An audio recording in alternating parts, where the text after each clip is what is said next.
September 18th public meeting of the Commission. If there are no changes or corrections, I'll entertain a motion for approval. Second? Second. Any discussion? All in favor? Aye. Any opposed? All right. Commissioners, you've received the written updates from the centers. Ben, do you or any center directors have anything you'd like to add? I had one update, and that was over the last several months, we've been planning the launch of our hospice work groups. Those work groups were planned as a result of agreements that we had reached with the legislature and the hospice industry last session. I want to note that Dr. Thomas served as facilitator for our meeting in Prince George's County. It was really a very effective meeting, and I think that all the participants felt that his leadership in that meeting was the major factor in the enthusiasm and the commitment to move forward with a couple of important initiatives. So we'll stay tuned, but I wanted to thank him publicly for his contribution well above and beyond the call of duty.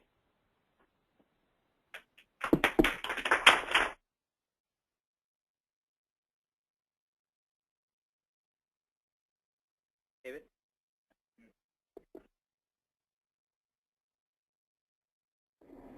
Good afternoon, Mr. Chairman, members of the Commission. I have one addition to the update.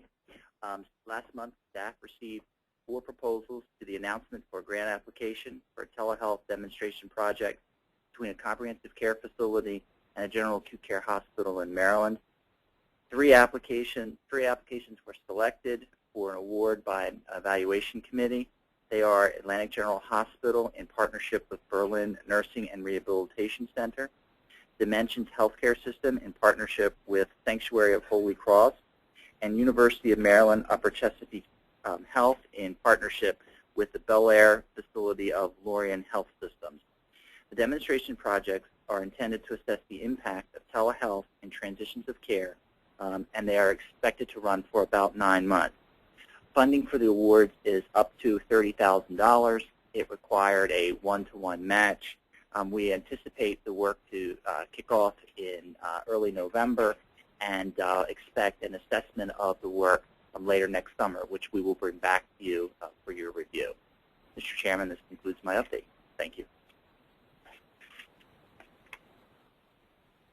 Any other?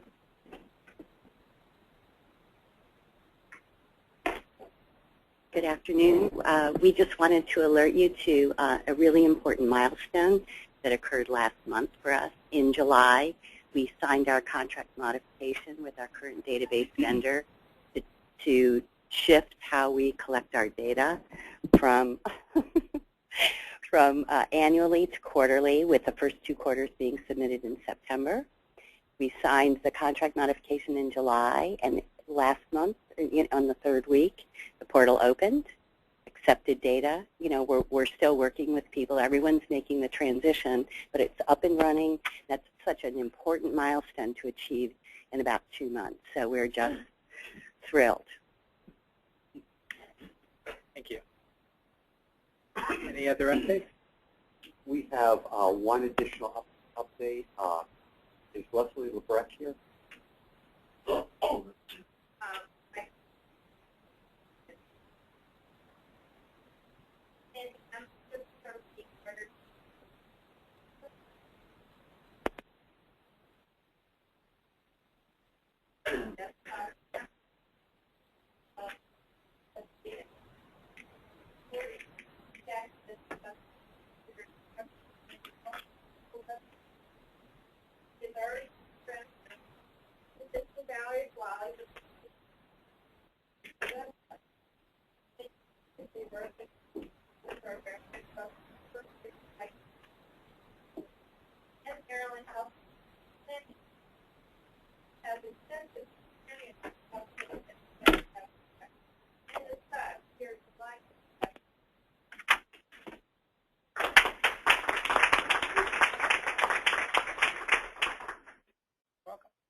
All right, we'll move to agenda item number 3, which is the 2014 Health Benefit Plan Quality Report.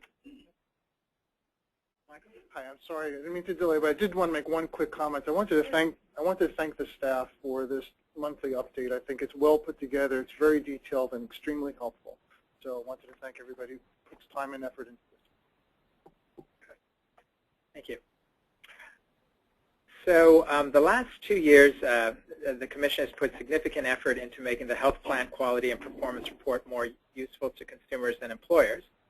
We are the trusted partner with the Maryland Health Connection in publishing information on qualified health plans. This year, we'll release an abbreviated version of the guide containing information most pertinent to consumers. The complete guide, which is aimed at employers and consumers wanting more comprehensive information on plans, will be released next month. Performance information on qualified health plans will be available for browsing on the Maryland Health Connection website in early November and for plan enrollment beginning on November 15th. Today, Charmaine Robinson, Chief of Health Plan Quality and Performance, will present the shorter consumer edition of the 2014 report, and be well aware that the larger report is going to be put on hold until November. Okay. I was actually going to be presenting on both the reports, the short and the long. So good afternoon, Commissioners. Included in your packet is a copy of the longer MHCC Comprehensive Quality Report. Last month you did receive a copy of the shorter consumer edition that you were referencing. And in a couple of weeks, the Exchange is intending to release the Exchange edition. So we'll be covering all 3 quality reports with today's presentation. Before going further, I would like to thank Karen Rezabek, Melanie Cavalier, and Julie Deppy for a lot of the editing work that they supported me with. So I really appreciate the work that they did. In terms of the background, for the last couple of years, only a comprehensive report was being produced. However, staff conducted a number of site visits to area employers and also conducted a focus group in May. The purpose of the employer visits and the focus group was to determine the best format for the rather lengthy and technical quality reports.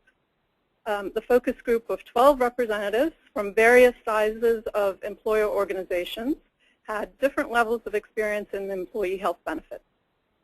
They conducted a detailed review of the 2013 quality reports and provided group recommendations. It was a helpful initiative, and MHCC intends to repeat this next year with additional consumer cohorts. In looking at last year's report, the majority of focus group members indicated that they initially felt there was an overwhelming amount of information, but once they started actually reviewing the report, they all agreed that the report was user-friendly, easy to understand, and visually appealing. They also liked that measure descriptions and rationales were included along with the performance data. Some members felt that the CAHPS information was not featured as much as it should have been, but everyone generally liked the helpful resource and immunization information found at the end of the report.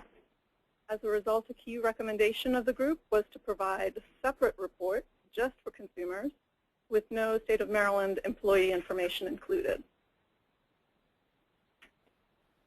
So on the recommendation of the focus group, MHCC has produced a separate consumer edition of the annual quality report, which was released last month, and it contains consumer-specific performance information mainly derived from the CAHPS survey, which is the gold standard quality measurement instrument that expresses consumer satisfaction. The detailed comprehensive edition contains all of the CAHPS information found in the consumer edition of the report. Plus, it also has quality and performance information from the RELIC, HEDIS, Behavioral Health Assessment, and Quality Profile instruments. And as you mentioned earlier, MHCC does also produce the Exchange's Maryland Health Connection Quality Report, and that contains summary 5-star performance information rates based on proxy data from MHCC's health benefit plans operating in the commercial market.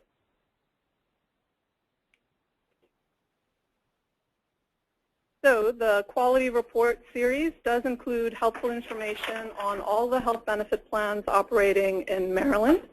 And here's the list of 15 plans belonging to 6 carriers that are required to report on a host of quality and performance measures. It should be noted that Evergreen Health Cooperative and United Healthcare's All Savers were not required to report quality data this year, but they have also elected not to report voluntarily this year. But in preparation for future reporting, MHCC staff has conducted training meetings with Maryland's 5 quality measurement and reporting instruments for key Evergreen staff new to quality reporting. Through a separate MHCC initiative with the All-Payer Claims Data System, Evergreen and All Savers will be reporting claims data this year. So now we're jumping into the quality measures that are based on member experience and satisfaction with healthcare. This slide covers plan performance on the Getting Needed Care measure.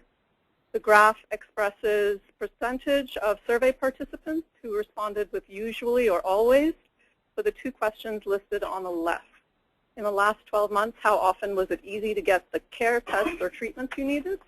And how often did you get an appointment to see a specialist as soon as you needed? You'll notice that the plan performance rates are generally in the mid to high 80s, except for United Healthcare PPO, who achieved the highest performance rate at 91.34%.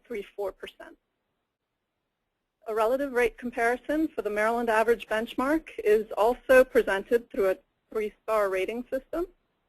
Here, United Healthcare PPO is among the 6 plans that performed significantly better than the Maryland average and achieved 3 stars. And this is when plan performance is compared against that red Maryland average benchmark line. For the PPOs, that line is at 87.05%. A blue national average benchmark line and a gold national top performers benchmark line are also displayed for convenient reference. The national top performers benchmark represents one of the highest performance levels that can be achieved by plans. Only the top 10% of plans across the nation can achieve this benchmark. And this serves as a clear indication of a plan's performance in comparison to their peers, reporting on the same product category without regard to the size of the plan or the geographic service area. And a plan is to be applauded if they meet or exceed the national top performers benchmark, as United Healthcare PPO did on this measure. And I'd like to note that the numeric national average benchmark and national top performers benchmark percentiles are not provided due to NCQA licensing restrictions, which prevent us from displaying the actual number, but we are able to represent the number with the benchmark line. Yes? I'm just curious, how many responses are on average per plan are represented by these numbers in terms of percentage? For the consumer survey, we sent out probably about 1,210 surveys per plan. And generally speaking, there are probably about 35 to 45% response rate for each of the carriers. Thank you very much. Sure. So for the How Well Doctors Communicate measure, the graph represents the percentage of survey participants who responded with usually or always for the 4 questions listed. How often did your personal doctor explain things in a way that was easy to understand, listen to you carefully, show respect for what you had to say, and spend enough time with you? For this measure, the majority of plans perform in the mid-90s, with most plans achieving a 2-star performance level equivalent to the Maryland average. And 2 HMOs, CareFirst Blue Choice and Coventry HMO, plus 2 PPOs, CareFirst CFMI and Coventry PPO, achieving 3 stars and performing better than the Maryland average. Customer service.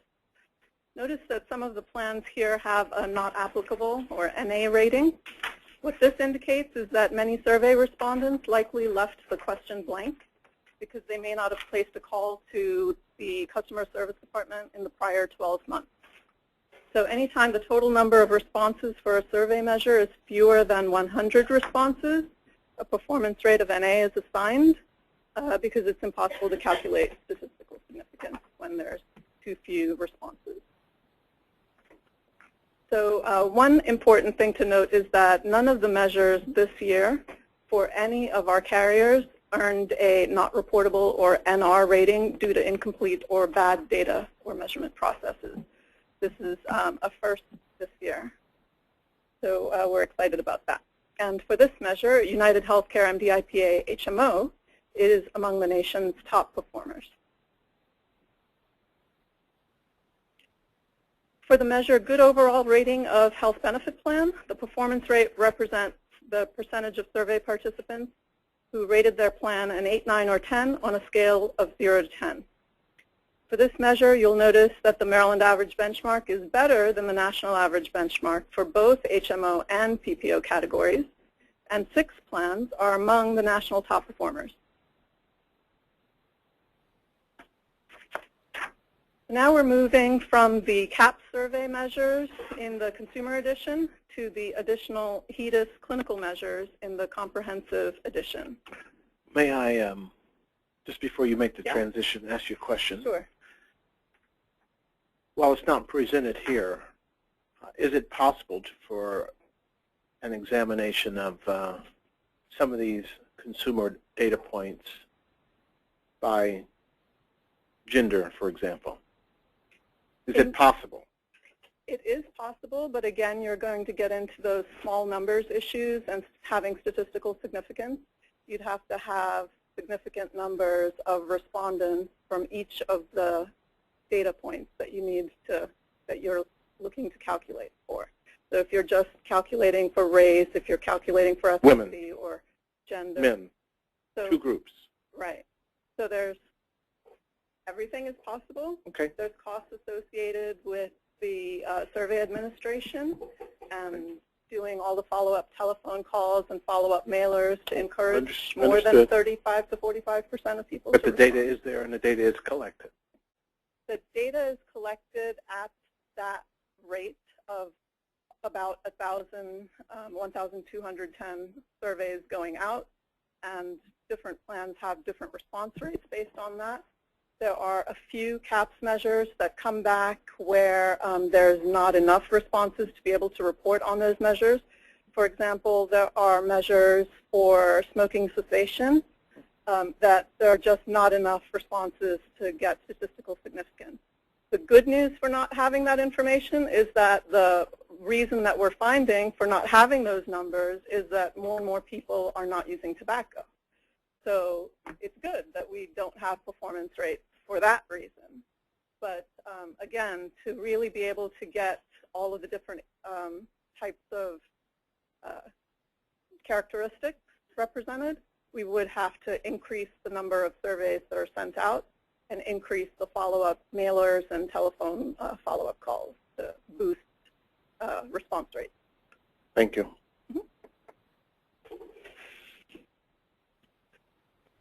So here we are at the HEDIS measures from the comprehensive report. Plans demonstrate excellent performance in the following 3 categories. First, in the category primary care and wellness for children and adolescents, there are 4 measures or indicators where the majority of plans perform better than the national average benchmark. And the measures or indicators are concerning well visits among different age groups and childhood immunization. Second, in the category child respiratory conditions, there's 1 measure, appropriate testing for children with pharyngitis, where the majority of plans perform better than the national average benchmark.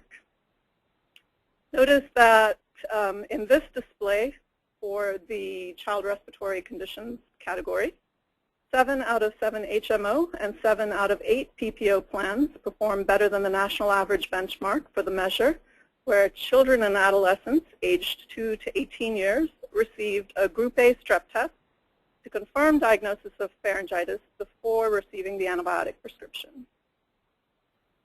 So in the third category, women's health, there are 3 measures where the majority of plans perform better than the national average benchmark. And the measures are concerning breast cancer screening, cervical cancer screening, and chlamydia screening. So there are 5 categories listed on this slide where plan performance needs improvement. Notice that the first 3 categories that need improvement are the same as the excellent performing categories. However, there are different measures or indicators cited for having only few of the HMO and PPO plans performing better than the national average benchmark. The last two categories where improvement is necessary include primary care for adults and behavioral health.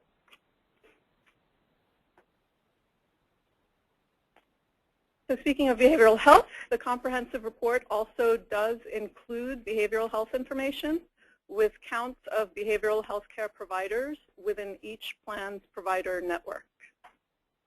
Also included as a new feature in the report this year are counts for each carrier's primary care providers, and the provider counts are by county or jurisdiction in the 5 Maryland regions.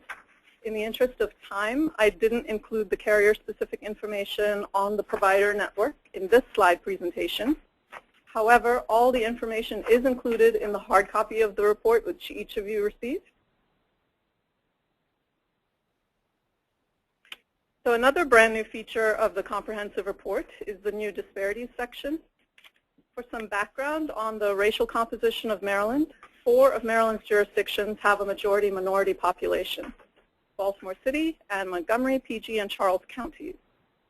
Racial minorities comprise 46.1% of the state's population, and African Americans are the largest racial minority in Maryland at 29.1%, followed by Hispanics and Asians. Maryland remains one of the most diverse states with its people from approximately 160 different countries, speaking over 100 languages. The largest piece of the pie, 38%, goes to the Spanish speakers. Out of the nearly 300,000 Spanish speakers in Maryland, 47.7% report being able to speak English less than very well. This underscores the importance of effective language assistance programs to facilitate good healthcare communication.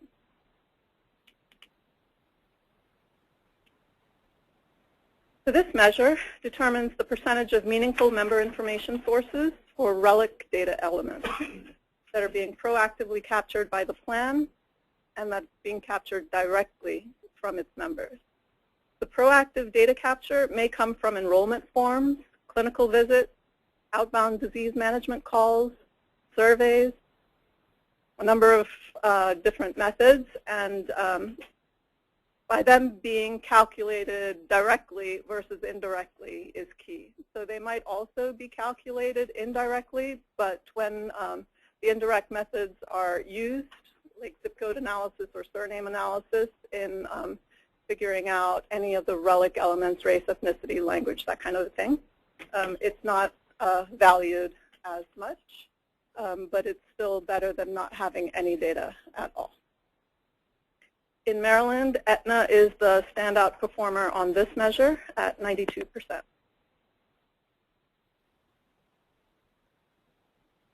So rather than targeting members, this measure targets the plan's network of physicians, office staff, and plan personnel for the proactive relic data capture. Maryland plan performance is inconsistent for this measure. Some plans have identified relic elements for nearly all network physicians, but for none of the office staff or the plan's own customer service personnel. Other plans have ID'd this relic information only for their customer service personnel. Cigna is the standout plan, performing better than the national average on this measure. Kaiser Permanente is also performing pretty close to the national average. There are 7 other relic measures described in the report. In general, they show that most plans do a good job with the limited relic data they do have. Plans use the data to improve language support activities, create culturally sensitive disease management, health education and health promotion programs, and explore tools for contracting with and incentivizing providers and other initiatives as well. So here we're looking at the overall plan performance on measures from all 5 quality measurement instruments. The frequency of plan performance better than the national average benchmark is calculated, and performance is reported across 9 relic measures, 84 HEDIS measures, 13 CAHPS measures, and 3 Maryland measures. Additional measures from the Behavioral Health Assessment and Quality Profile are informational only, so they don't have comparison benchmarks. 101 measures do have these benchmarks to be compared against. In general, PPOs outperformed HMOs 62 to 48%, with plan performance by 8 PPOs better than the national average a total of 442 times among the 106 measures, while performance by the 7 HMO plans was better than the national average a total of 308 times among the 106 measures. So here's the detail of how that breaks down according to the individual plan performance. So Cigna is the top performer, Cigna PPO, with performance better than the national average on 76 of 106 measures. And Kaiser Permanente is the top performer in the HMO category, with performance better than the national average on 69 of 106 measures. An honorable mention goes to Aetna PPO, who achieved performance better than the national average on 72 of the 106 measures. From all the quality reports, the takeaway for consumers is that the consumer-specific performance information, as well as information on the Maryland and national benchmarks, plus the user-friendly 3-star rating system, will all provide consumers the concise report that they have asked for, which focuses on the consumer-specific measures from the CAP survey. And for those interested in having more information, the comprehensive quality report remains available. These reports will in turn support consumers as they make important health choices, particularly in the selection of a health benefit plan. In terms of what the key takeaway is for Maryland health benefit plans, it is that despite the fact that many plans received high marks from consumers for the measure good overall rating of health benefit plan, a lot of work still is needed related to enhancing relic data collection, improving performance on clinical measures, and improving members' experience and satisfaction with the aspects of healthcare, such as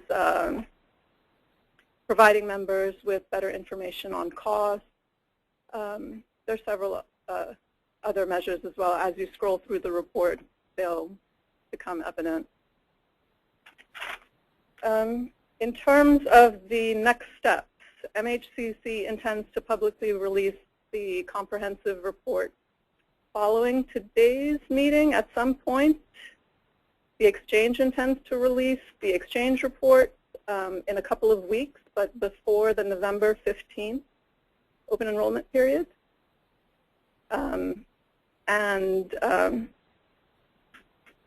In terms of promoting improved consumer awareness, MHCC will not only hope to improve awareness through improved access on the new MHCC website and the new quality website, but also continued access to the reports through the exchange website and through the State Employee Benefits Division's website. Plus, we're hosting various consumer-focused groups, information booths at local conferences and expos, and we're fostering additional opportunities for digital mailings by the Maryland Chamber of Commerce and the Maryland Retailers Association. Finally, in preparation for the start of the 2015 reporting cycle, staff will continue to collaborate with the exchange, consumers, and carriers on a number of quality measurement and reporting instruments and encourage ongoing efforts toward continuous quality improvement. And with that, I'll say thank you. Are there any questions? Yes. Hold on. Thank you. Let me just start with the questions here. I think I was struck by the clinical comparisons and looking at the HMO and the PPO, where in general I'm used to seeing data that shows that the HMOs are doing better than the PPO on a number of clinical outcomes, and here that conclusion doesn't hold. There's many times where the PPOs are doing better. Do you think that's, what do you think about that data? Do you think that the PPOs are doing better than the HMOs in this state, or is there some data issues? What do you think? No, I think that the PPOs are in fact doing better than the HMOs, and historically in Maryland that has been the case. Okay. So not surprising that it's continuing in the pattern. And why do you think that is? Why do I think PPOs are doing better? Good question. In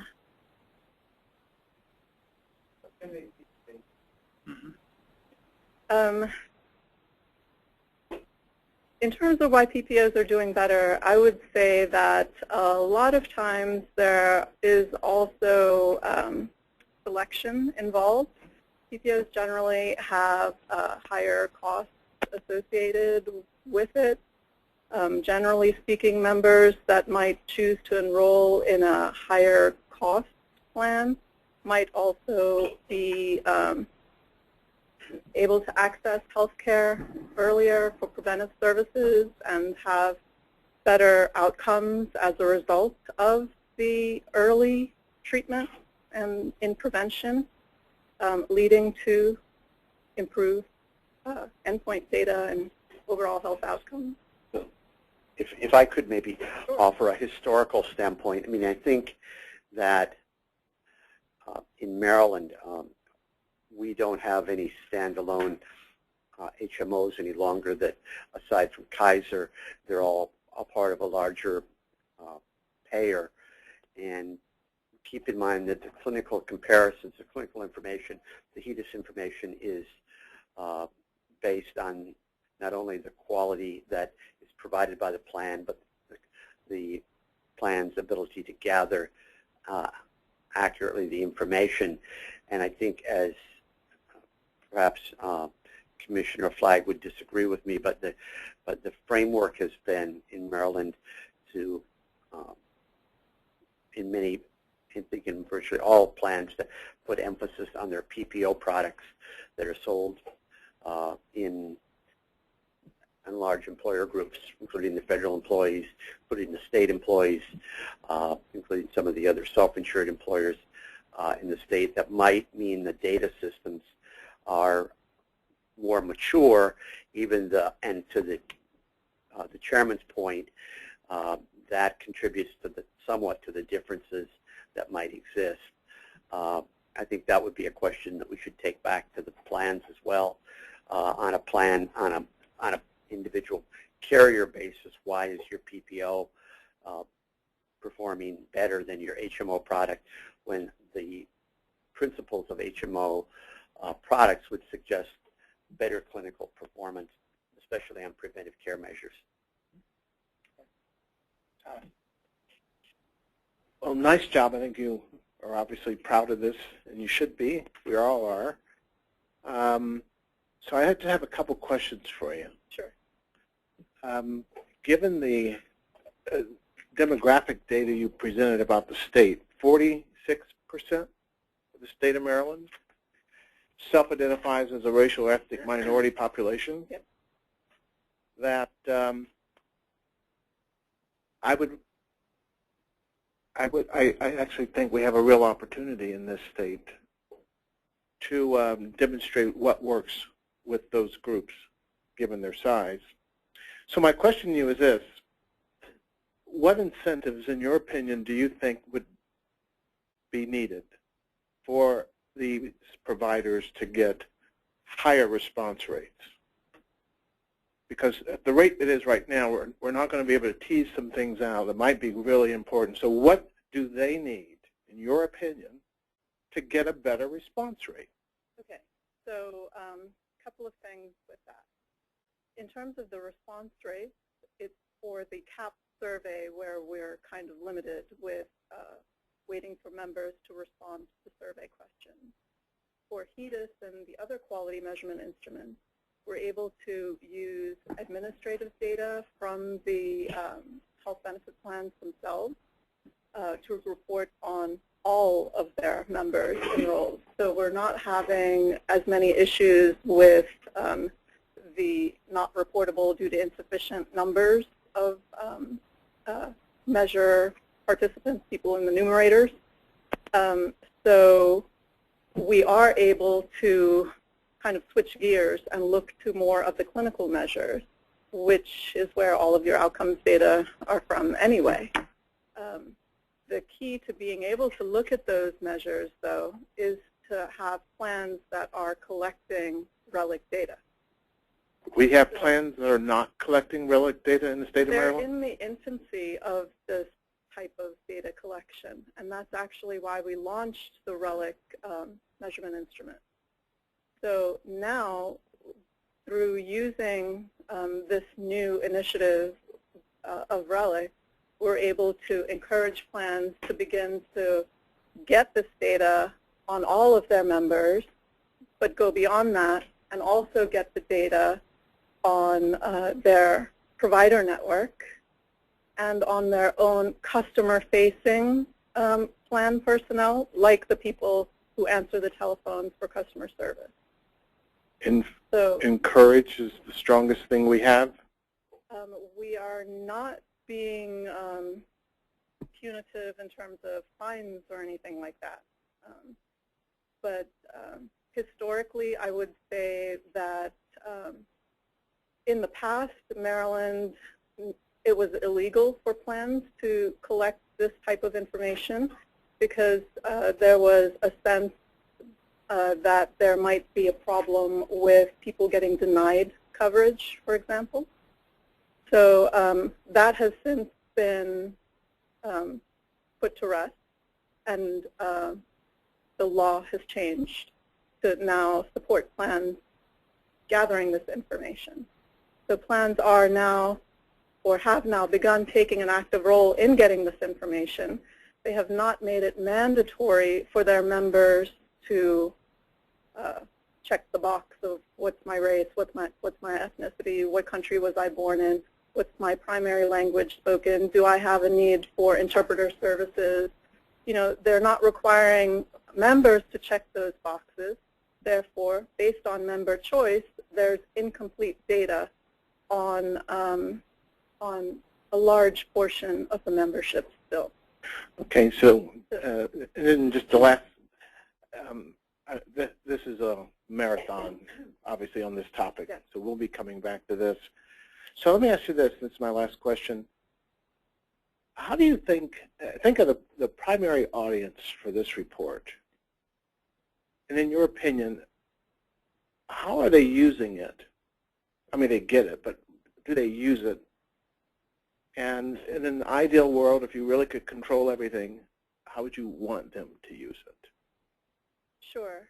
I would say that up to now, what we have found is that the majority of people that use the large comprehensive report are employer-based people from human resources types of areas who are responsible for negotiating health benefits contracts for all the employees in their organization. So they like to do a little bit of groundwork in comparing plan performance before they accept proposals from many of the carriers. And they use this to kind of validate how, if maybe they're getting 2 or 3 proposals, they're seeing how does that stack up against what plans they're doing in Maryland. So I would say it's the employer groups that are the biggest user of this long report. But now that we have the shorter consumer report that we got last year, we're hoping to get a much broader use by the report. I will also say that the report is now also connected to the exchange's website, and the quality rates for all the plans on the exchange are linked to the proxy data from this long report. So we give them the short report, but if any of those people enrolling in the exchange want the detail of how a plan performed on the measure receiving a beta blocker after a heart attack, they can come to this report and find out just on that measure, which might mean something to them, how a particular plan is doing. Thank you. Sure. Michael and Fran? So first, let me echo what other folks have said. Excellent report, excellent job, really, really helpful. Question is, do you see an opportunity to start charting trends over time in the report? Because it's one thing to do a wonderful snapshot, but you know, are some plans doing better over time, or are they sliding in on what particular measures might be useful? So last year was the first year that we got Maryland-specific data. This will be the second year, and next year will be the third year, which will enable the possibility Excellent. Thank you. Sure. Terrific report and presentation. A lot of complex data. I have a question on a particular set of data that's in the comprehensive but not in the consumer report. So is this the time to do that, or are you going to talk about that later, about this? Sure. Yeah. So there's a section in here that talks about network adequacy by plan, by jurisdiction, by specialty. And What page are you on? well, the one that I'm on is page 37. Okay. So for every plan, there's a matrix of, for every county, the number of specialists by county. So that's the network. And so it's a very narrow question, but it leads into the broader kind of systems question. The narrow question is, because I've been around this so long, I'm the possessor of a lot of factoids about things. And one of these things popped out at me as being factually incorrect. So I went back and checked if my old information was still current, and it is still a case that we have a county in Maryland that has no board-certified OBGYN, not zero. And so all the plans, except one, entered 0. But there's one plan that entered 3. Now, there are family practitioners there who do delivery. So you see the little factoid has really, I guess, blossomed into a larger question about auditing what I believe to be plan-submitted data, and maybe you can talk a little bit about those audit processes. Sure. We do a healthy audit, and for this table in particular, we require not only the provider name, their license number, we also require all of the addresses where they might be having an active practice and a physical location that they're practicing out of. So it might be that that county's location, it's not the primary practice location. But if you are able to forward me that information, because all of the information that we did get has been validated by the carrier, what we could do is verify that a contract might have just started or might have just ended with, that might have been one carrier or 2 carriers that have a couple of offices there. So I'd have to investigate that. I'll be glad. I'll get back with you about that. And this is also 2013 calendar year data that's being reported. No, this is a condition that's persisted for 15 years. Okay. And paradoxically, they have great birth outcomes, but I won't go there. So. Thank you.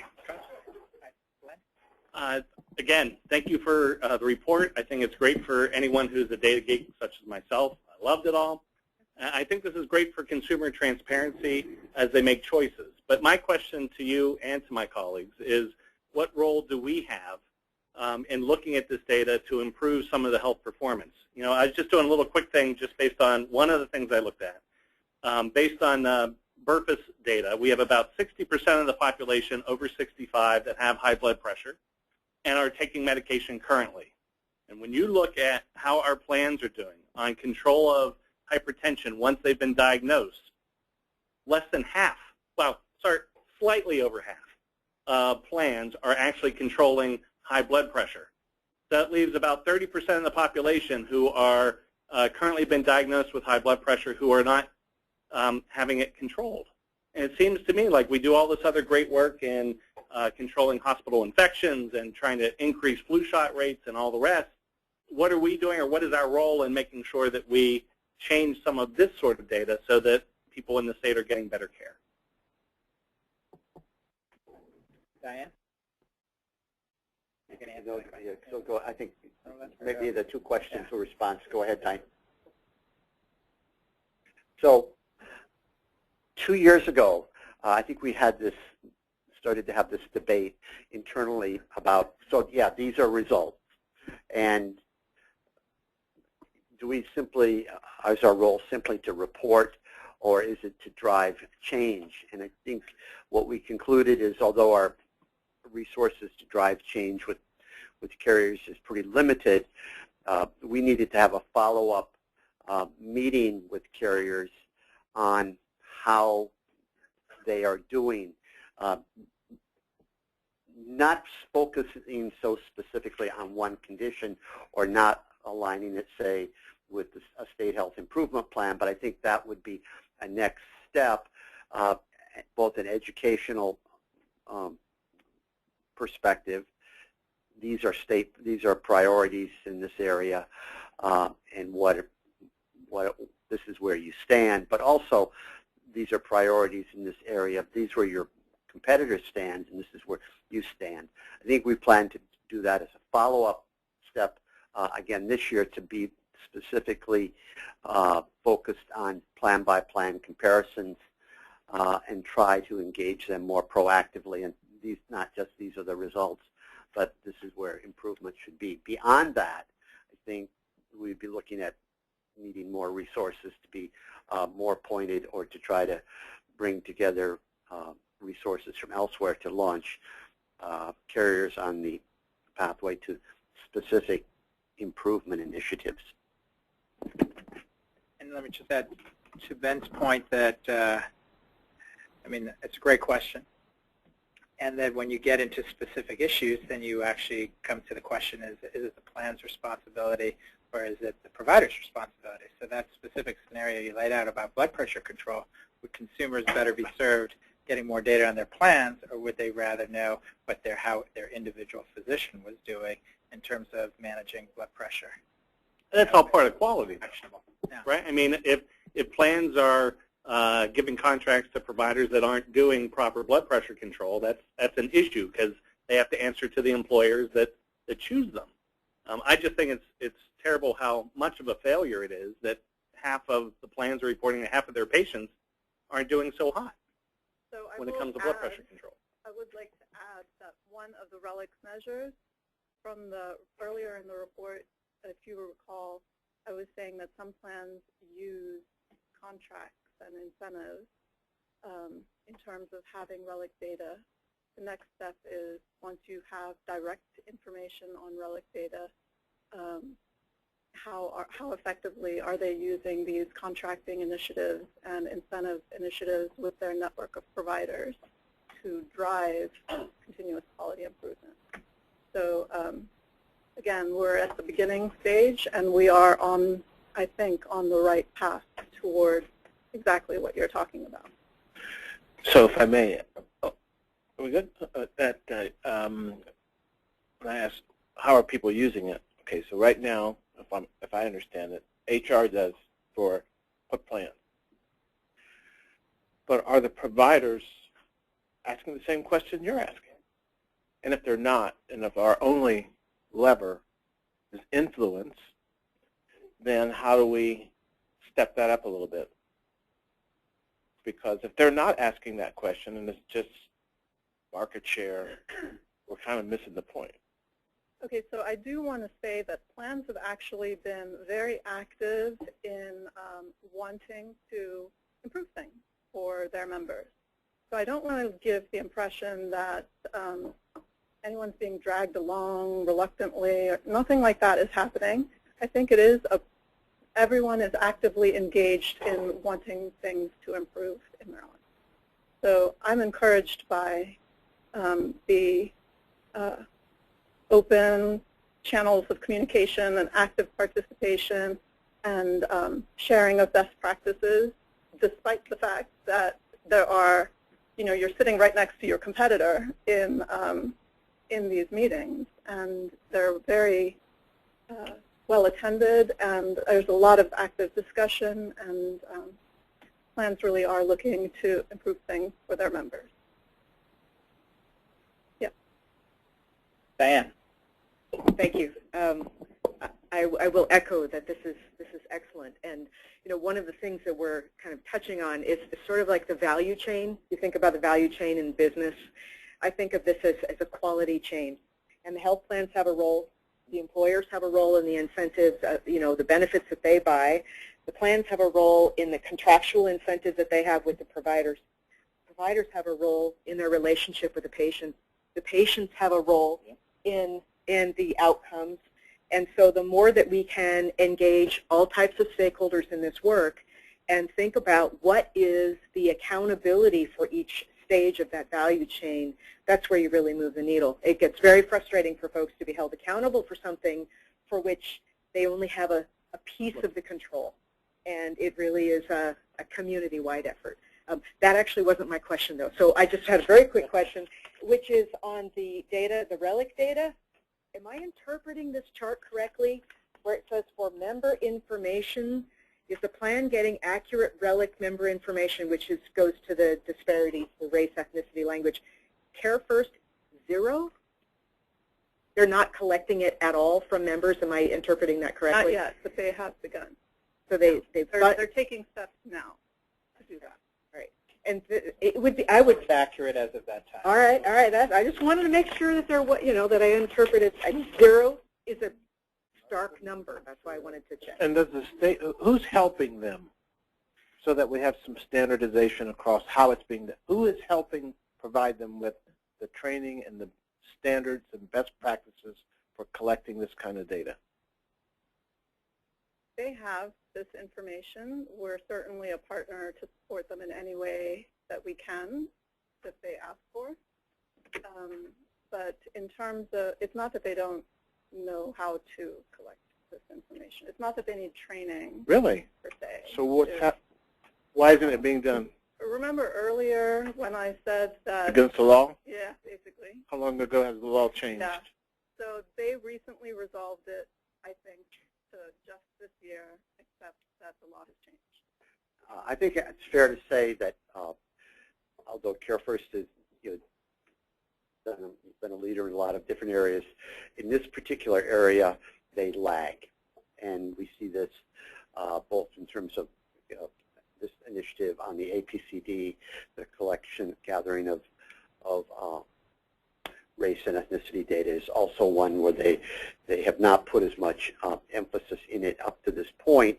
I think Charmaine is very correct that they're trying to change it, yeah. But it has not been a priority at the same level, at the corporate level as, say, Aetna has, which has been elevated to something that organization-wise they have put corporate resources in improving. You can add to that. Why don't you come up here? Aetna's had 21 years to try to do this. Earliest ones, the best, like in the 30s, they used multitude of ways to try and collect information. I'm going to be off some percentage, but they're somewhere between 35 and 45. I was fortunate enough to serve for 3 years in the National Business Consulting Security. The investment they made there was with the intent that I worked with largest, that we're going to get a sense of the amount of interest really invested by employers in getting the information using. I can share with you some results that they published and group by about 15% of the employers had any interest in doing anything. That was the biggest shocker that came on investment. Secondly, one of the things that has been and continues to be is there's no trust between the employee and the employer. And if I report, there's going to be a big discussion. There's no trust between the employer and the health plan. And if I give you that data, there's not going to be a discussion. If nobody trusts anybody, it makes it a very slow, difficult process. So it's, because we're forced to, it's good CareFirst example. Even those who have invested a long period of time, they have got to get over the mistrust and also need to get into the education so that people understand and feel comfortable and pass the comfort, understand the value of providing these so that plans and conditions can provide specialized care in certain cases. So I just wanted to share that. I think it has. And I would also like to add, this is the first time we're publicly reporting on this information. And I think it's great. yeah, and now everybody's actively participating in improving their rates. This context that we just heard is also extremely important because it just shows historically where there have been tensions that have to be overcome because the reasons why there were tensions may still be there, but the context of how we use this data to better improve service delivery may have changed. And so thank you very much. Good. Last comment, John? I should know this, but is the exchange is the exchange required to collect this information? Do you know? The exchange right now is not required to collect this information. For this 2014 reporting period, we're using proxy data for similar plans, our plans here outside the exchange. If a carrier has a similar product inside the exchange, the data from here is used as a proxy for performance inside the exchange for 2014. For 2015, initially the exchange did indicate that proxy data was again authorized for use for 2015 reporting.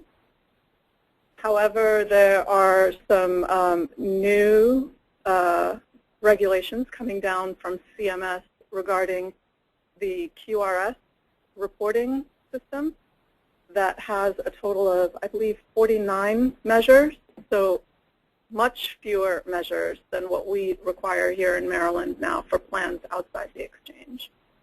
But if the QRS measures are going to be required for 2015 reporting, right now we're still kind of in limbo waiting to hear back from the exchange on that.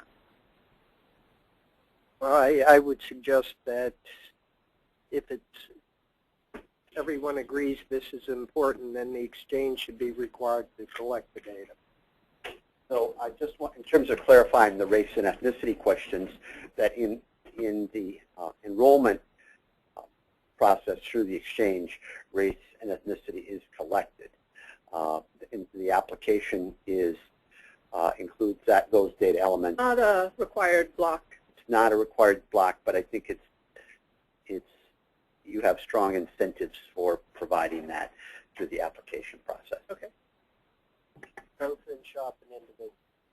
Well, in shop, without getting to recognizing the time, in individual, I don't think we've seen the shop application yet. So, very productive conversation. Thanks for the presentation. We'll move on to our next agenda item, which is a demonstration of the Commission's new website. A few commissioners are aware that maintaining the current website had demanded significant technical resources and been a source of considerable frustration to the staff. And so early this summer, the staff committed to creating a new site that would be more flexible to use and easier to maintain. While everybody agreed the change was needed, staff knew that creating consensus on a design and moving content to a new site would be a difficult job. The effort was a staff-wide effort, but Bridget Zombro, Karen Rezabach, and our web designers deserve special recognition for taking on this effort. The new website is ready for Commissioner review, and the staff is convinced that the new website will be easier to maintain and update. Obviously, it will be up to the Commission and other users to determine if it's easier to use. So today, David Mitchell and Valerie Agwale will provide an overview of the new website. Thank you. I'm David Mitchell. I'm the Chief Web Designer for the Maryland Healthcare Commission. I also am the web designer for most of the boards and commissions license renewal websites, including physicians, allied healthcare workers, psychologists, and on and on. So here we are today. We're very excited about our new website. It was a team effort. We have our team up on the screen now. I'd like to thank Ben for developing the concept of this website. And Bridget and Karen were very instrumental in creating the navigational items and the tabs and the menus. Valerie is going to act as webmaster for this website. She'll maintain it. And she was also responsible for training the content editors who had a tremendously hard job of renaming thousands of documents using a new naming convention, which we can keep track of now, and also providing all this content, learning our file structure of the new website, and also just being very enthusiastic about putting all this information up and going from this old platform to the new platform. Okay. most websites historically have been, particularly government websites, have been organizationally based. You would look at divisions, and a user would have to drill down to try to find information or try to find a form. Most users are going to a website now to do something, to get information, find something they need. They're not that interested in learning about some organization. So this website's based on a concept of task and topic. What we're trying to do is make our interface usable and useful to the user so that they naturally will know where to go to get information. And we'll demonstrate this when we bring up the website. Okay. The benefits of our new website, we can update every page in real time using an interface we created, which is very similar to using Word. You bring up the document, you can, or the page, you can change the page, upload documents into the page, and so on and so forth. Very easy to use.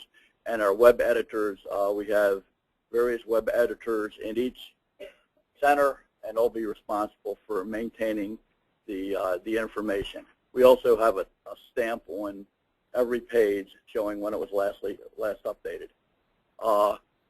We've targeted the appropriate audience. We have a consumer audience, and we have this industry audience. And we have a website for the consumer, and we have a website for the industry, and they're integrated together and they're seamless. And we'll demonstrate that. And our user interface flows freely, allowing the user to navigate from one area to another. And finally, this design is scalable on multiple platforms. It works on an iPad. It works on an Android. It works, obviously, on a PC. And the last thing I want to say about the site is we're going to go live tomorrow, but we're tweaking it as we go along. It's a work in progress. It works well now, but there are little tweaks that we're going to make, and any website's an ongoing thing, constantly being developed and changed. Go ahead and do the demo. Yeah. Now we'll go right to the website. Okay. This will be the opening page. It will be mhcc.maryland.gov, and this website has two areas. It has the consumer guide and the healthcare community. So the consumer guide is tailored to the consumer market. The other section, the healthcare community, is geared towards the healthcare community. And that's where most of the information is. We'll very quickly go to the consumer page. And this page is in transition right now. We wanted to make sure that the consumer had access to the long-term care guide and the hospital guide. But we have a new website just for consumers called the Maryland Healthcare Guide, and that's in development now. And I think our next presentation is going to talk about that particular site, and that's going to include the long-term care guide and the hospital guide. So we won't spend a lot of time on that. If we go to the industry, you can see that this is task and topic-based. If you're a policy person or you're a legislator, you can go directly to reports now. And if you look at the reports, you can, could you go to the policy reports? If you look at the menu, you can pick your topic, and then you'll find a comprehensive list of the reports for those given topics.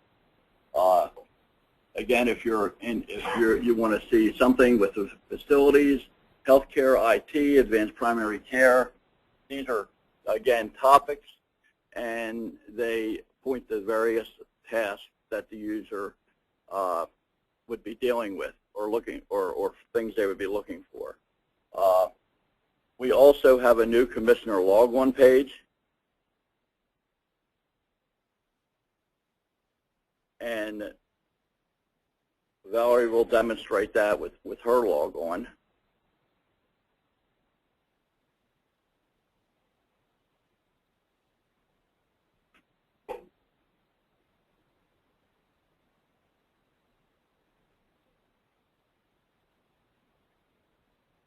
So once you log on, you'll have a choice of going to the current agenda.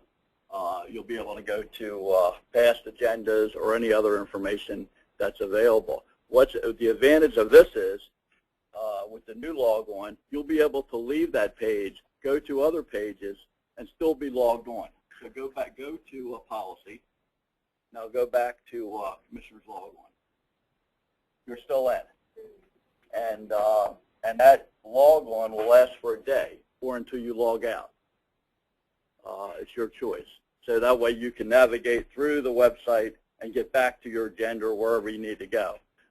Every page on a commissioner's site is secure, and if someone would try to benchmark that site with a link on their desktop, and they were logged out and they tried to click it, that you wouldn't be able to get in. And that's a security feature. That's because if Google or something went through and found that page and someone outside tried to get into that page, they would not be able to get in unless they were logged on with a proper user ID and password. So I think that's a good feature. What else do we have? I can take over from here. So okay. Additional features on the website include the search function, and this is still work in progress. But once this is completed, users would be able to search within the MHCC site for information as opposed to our current site that allows you to search the entire Maryland.gov website. Within the website, we have implemented a navigation system that is clearly descriptive and functional. So a user, what we try to do is to put out the information in plain language as much as possible. So a user coming to the website who doesn't understand most of the medical terms can easily navigate through the website and figure out how to, go through the website. Also, what we have done is, with our current website, the web proof and the survey information have, is usually embedded within the center or the program.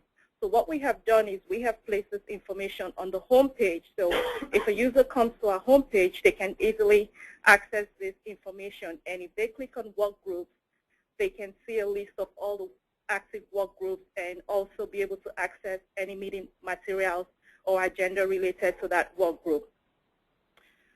Research has also shown that users would like to know how current the information on your site is.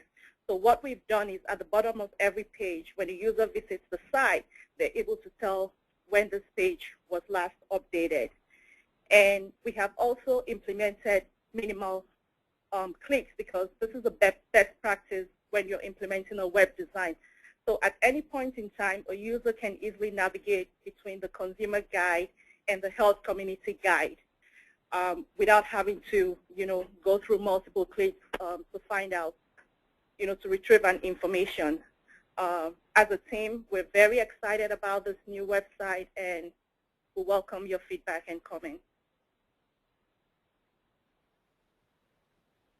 Questions or comments? Glenn. I loved it. My question for you was the link that we had in our page. When I put in some search terms, it sent me to Maryland.gov, and Maryland.gov, I hate Maryland.gov search function. It's pretty awful. We're working on this. And so I was wondering if that was up and live. So I just put an advanced directive in quotes, and it took me there, and it just said I just put in the term search. So I know that there's probably that sort of thing, but I loved everything else. Yeah, our search engine now, our entire website is database driven. All the content is actually stored on the database. So it's very easy now when I create the search engine to search through the meta tags and the descriptions on keywords and then find all the pages related to those words. So our search will be related only to MHCC, will have nothing to do with the state of Maryland. So when you search here, you'll search our website, and you won't come up with a whole bunch of things that make no sense to you. Okay. So we should have that up in about, I would say, 30 to 60 days. Okay. Terrific. Barbara? My question was more or less the same. Maryland.gov is very difficult to search, and I'm wondering, you said you are working on trying to put it out, because most people don't know the Maryland Healthcare Commission, but they know it's somewhere in the governor's office that they do something about this. And it's very difficult, unless you know the name of the commission, to find the commission point in that place. Right. Yeah. We, we hope to have a search engine that's going to find, what you want. If it's like Google, you put something and you're fairly confident you're going to, most of the time, find something that you want. Here, we're dealing with a much more limited data set. So we have all the information in the database, which makes it great. It'd be very fast. We're not actually reading web pages. We're reading database content. So, the proof's going to be in the pudding. When I create this, we'll see what it looks like. And hopefully, I'm optimistic it's going to look real well. We'll list the pages, and we'll see what happens. As I tell Ben, just have faith. Ben has faith. Just very quickly, it's a huge improvement. I know it's a work in progress. I think maybe we all hope over time that the consumer side is as populated as the health community side in terms of content.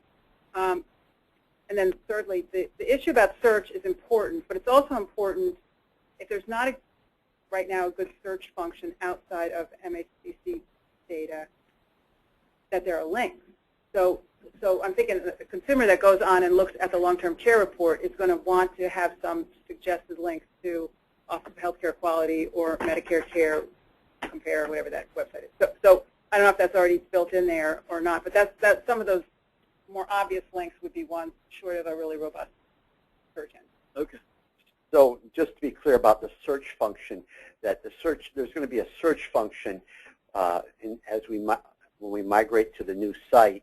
We're going to use the existing search function and then create a new search function and replace it. So there will be a search function always on the site. It will be the first, I guess, from the standpoint of most of us who you're trying to find something on pertaining to MHCC today. It really is the statewide function, which will not keep you on our site, but take you to a result page that shows everything that the search engine has identified within the Maryland.gov site, which is usually not what you want. Is that correct, David? Yeah. Well, our search will be limited just to MHCC. Okay. And got it. All our documents. We have a whole back-end administrative system for this website where we document every single page in terms of location of the page, what's in the page. If we want to click it, it automatically comes up. When it was last updated. We're also going to have a log of every document in this website and where it's located. So I'm not showing you the back end now. It's something you probably don't want to see, but the back end runs this front end. Okay. Diane?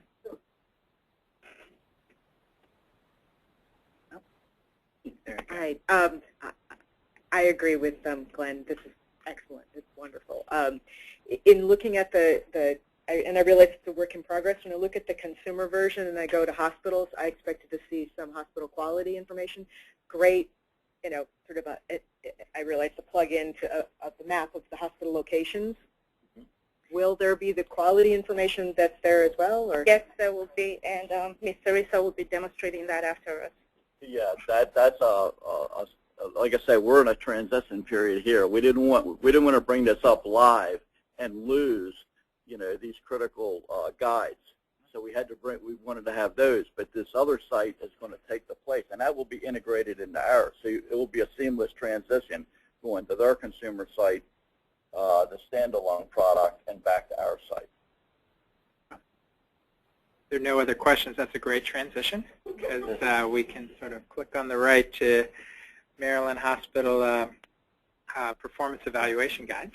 And Teresa Lee will come up here and provide a demonstration of that particular piece and discuss the future plans. She's going to be joined by representatives from Advanta Government Services, Linda Daly, Joe Kiochinda, and Josh Wellebaugh. And I want to just emphasize that the guide is still in test mode, so we still have to work it through consumer focus groups and hospital representatives, but we wanted to get some feedback today. Thank you. Good afternoon, Mr. Chairman, Commissioner. We too are excited about this opportunity to inform you about the progress that we've made to date. Thank you. With our hospital performance evaluation guide. Okay. As we presented earlier this year in January, our vision for the hospital guide is to create a more comprehensive, integrated online resource where we bring all of our guides together, all of our performance and quality information together into one site for consumer access. So we believe that what we're showing to you today is a first step toward that process. I just want to recognize the team that has been focused on this project, as well as noting that a number of the commission staff has helped out tremendously with editing and other kinds of information. But I would like to recognize Miriam Rahman and Eileen Witherspoon of the Hospital Quality Division team. They're right here. We've been working on this almost daily for the past year. And our contractor and partner, Advanta Government Services, Maria Kusheta, President, is here in the audience. Anthony Wisniewski, the project manager, could not be here today. But here at the table with me are Linda Daly, who is actually not at the table, but Joe Giachinda and Joshua Willibob.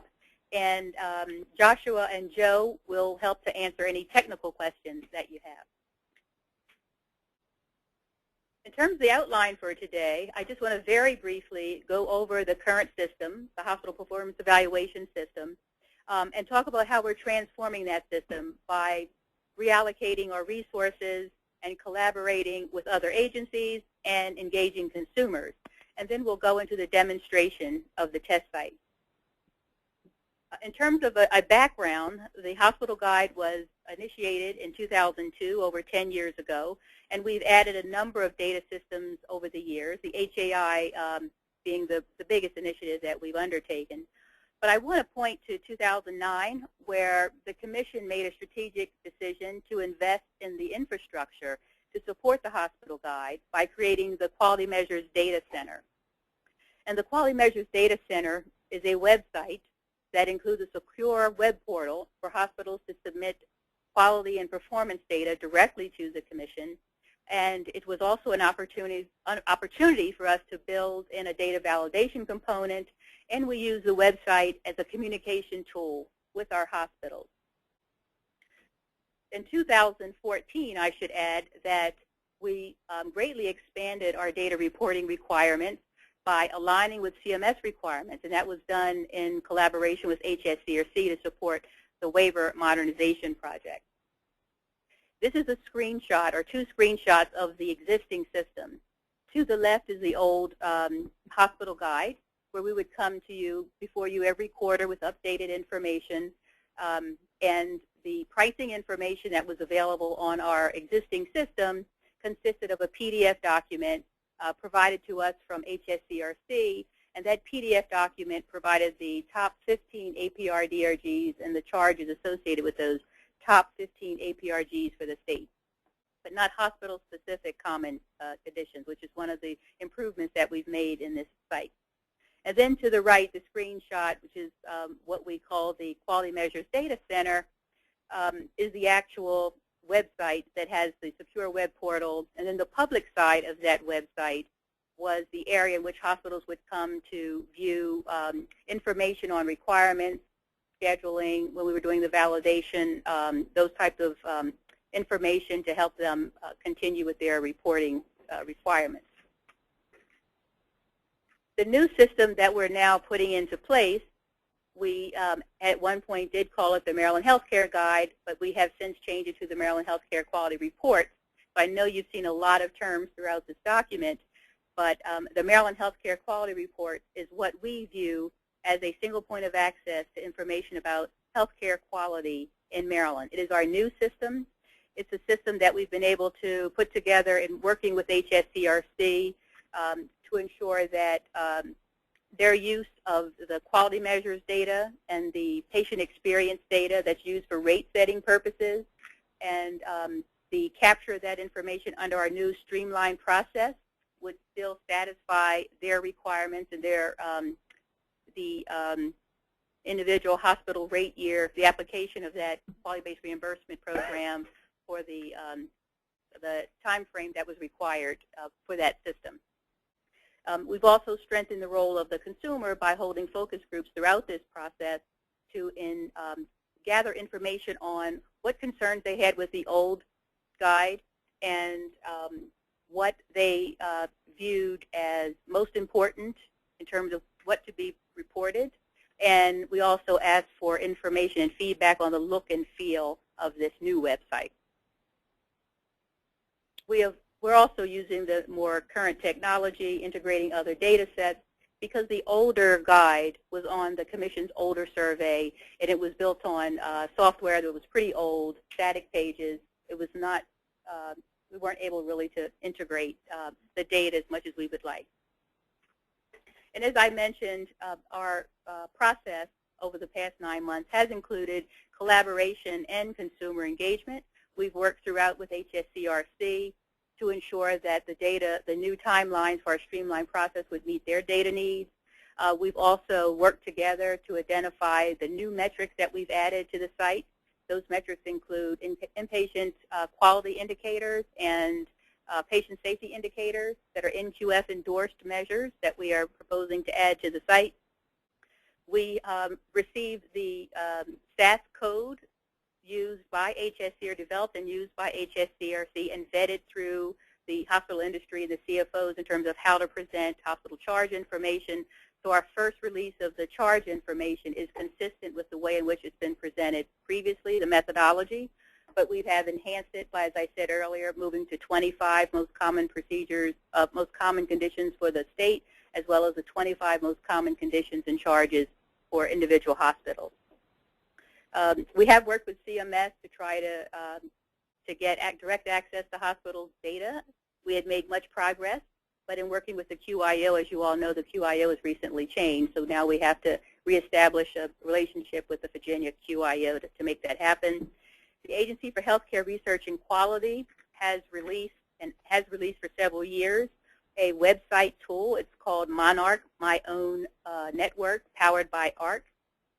We have actually incorporated the Monarch software in this website in a way towards sort of reducing our costs in terms of recreating all of the web pages for all of the data. We're able to build on what's out there.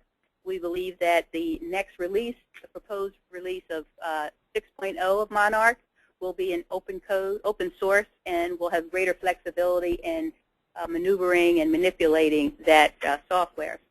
And finally, and perhaps most importantly, we have, as I said earlier, included consumers throughout this review by holding several focus group sessions. We have 2 focus group sessions planned for early next month before we go live, so they can see the final product and we can get feedback as well. This is an overview of some of the milestones that we have accomplished over the past year. I won't go through those. They're available for your review at your leisure. And just to recap, the new Maryland Healthcare Quality Report website, it actually establishes the infrastructure for expansion to other provider settings and health plan information. Charmaine presented an overview of the reports that are currently available. We're hoping through this new website that we can take some of those reports and convert those into web pages for ease of consumer review and access, so that we have quite a bit planned in the upcoming months and perhaps the upcoming years for this website. As I said earlier, we've incorporated the HSCRC methodology for price transparency. We'll show you that. And this website also includes the feature that allows staff to manage and edit and write content, so the web pages can be managed by staff and updated by staff versus waiting for the contractor submitting our recommendations and then waiting for them to actually update the site. So with that, I'll move now to a test, to the test site. Again, this is a test site. We're still working on this, but I'd like to highlight some of the features of the site. You'll see across the top, the green bar, we have added all of the current guides that are available. If you go to the long-term care guide, if you would, you'll see here there's a landing page that then takes you, it gives you a brief review of long-term care in Maryland and what you can find on the long-term care website. And then if you click on the picture of the website, it takes you to the long-term care guide. Okay, and then you can go back. We'll do the same thing for the other areas in which we have websites. And then for those where we don't have online data that we can access, we do plan to build both for the health plans and then for the consumer information tab. We hope with some of the information that we're planning, that the Commission is planning to add regarding physician services and perhaps physician prices, that information going forward would be placed there under that tab. When you go back to home, well, the other feature that I want to highlight is we want to begin to integrate the information across the settings. So what we've done here for the first release is we've identified 4 feature topics, and those 4 feature topics are displayed with these icons or pictures. And the 4 are consumer ratings, where we use HCAHPS data for hospitals and the CAHPS data for the plans and CAHPS data for the long-term care settings. We also have featured influenza vaccination rate. We have that information for hospitals. We don't have the information readily available on a table for long-term care facilities, but the plan is to begin to establish a system where the consumer can actually look at the rates for various settings for flu vaccination. We also highlight healthcare costs, where there is the beginning of discussing healthcare in Maryland, hospital costs in particular, the fact that we have a unique system in Maryland. We have a hospital rate setting system and what that means for us. And I think that's the 4. And then the other is preventing serious infections. And again, we talk a little bit about infections, how the consumer can, or the patient can protect him or herself from acquiring an infection, how they should talk with their doctor, that kind of information is provided there. But the bulk of our work for this website is really focused on the hospital, because that's where that's what we're actually recreating, the hospital website. And so at this point, I'll go to the hospital guide. If you click on that landing page, and there again, a very brief discussion about hospitals. There are 46 acute care hospitals, and there's information that can be provided. And if you look to the right, there are a list of topics that the consumer can use. And let's just go quickly to consumer ratings. And for some reason,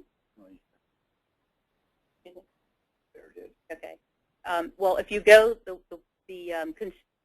it is. You go to consumer ratings. You then go to the hospital or the HCAHPS data.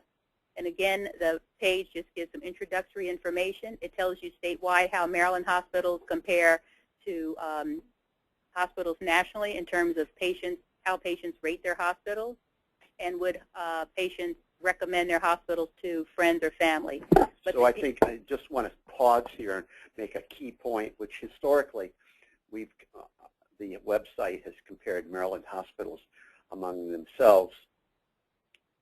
This is a major deviation in that most of our benchmarks are focused on comparison of Maryland hospitals to the national average, which I think presents hospitals in a different light. If it's the Maryland average, unless it's a really wacky distribution, there's always going to be some high performers. As you'll see, that's not always the case with national averages. So let's go to communication just to show you the layout. And here we have those questions that are associated with communication by hospitals. And the questions include, how often do nurses communicate with patients? And these are the standard HCAHPS questions. But you'll see here, virtually all of our hospitals rate below the national average. And it's interesting because we've historically shown, as Ben said, our performance looking at hospitals, looking at the state. But this actually confirms one of the issues raised by CMS in the DHSCRC approval letter for the waiver, and that was that we really need to focus on our HCAHPS scores because they are lower than the national experience. So that is definitely evidenced in comparing our hospitals to the national experience. But what you can do on this page is compare up to 5 hospitals on any of these questions. And that's sort of the process throughout this website. It gives you the ability to identify a hospital, to look at their performance, and it also gives you the ability to compare up to 5 hospitals. But they're all below. So I know. That's the problem. that's not helpful. I mean, But I understand what you're saying. Right. But the thing, I should identify the fact that this is part of the Monarch system, okay? It does provide national comparisons and state comparisons. And when you compare, the state comparison has been removed temporarily because there are some glitches in the software. And they've just yesterday sent us corrections to that. But when you look at the same information and using the state average, it goes to Ben's point, the hospitals, of course, they appear much better. Some are much better than others on these different. So the issue is, do you want to just only stick with the national? And for the most part, I totally agree with what you're doing here. Okay. The problem is that then you have to, ultimately you have to decide, one might have to decide on the Maryland hospital, recognizing that they're all below the nation. Right. Then where do you go? Exactly. Do you go to Pennsylvania or do you, you know?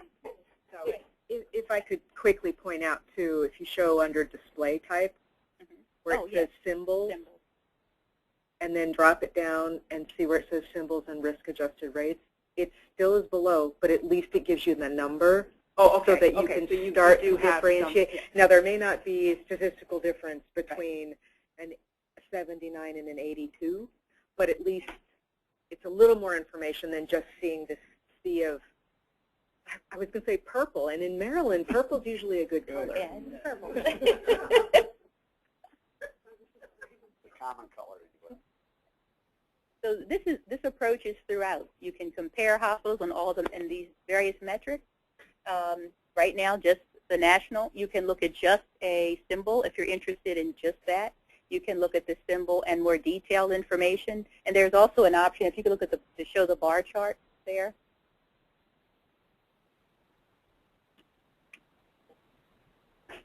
Oh, they don't show it on that measure. But there's also an option for showing bar charts. It's another way in which it can be displayed.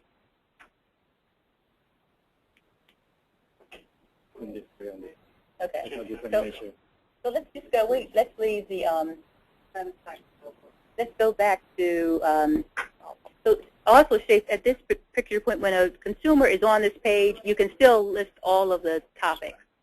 You can look at maternity and newborn, infection prevention, all of the information is there. You can get it here, or you can go back to the hospital page. Can you go back to the hospital guide there? You can always return to the hospital guide, and you still have your list of the various issues.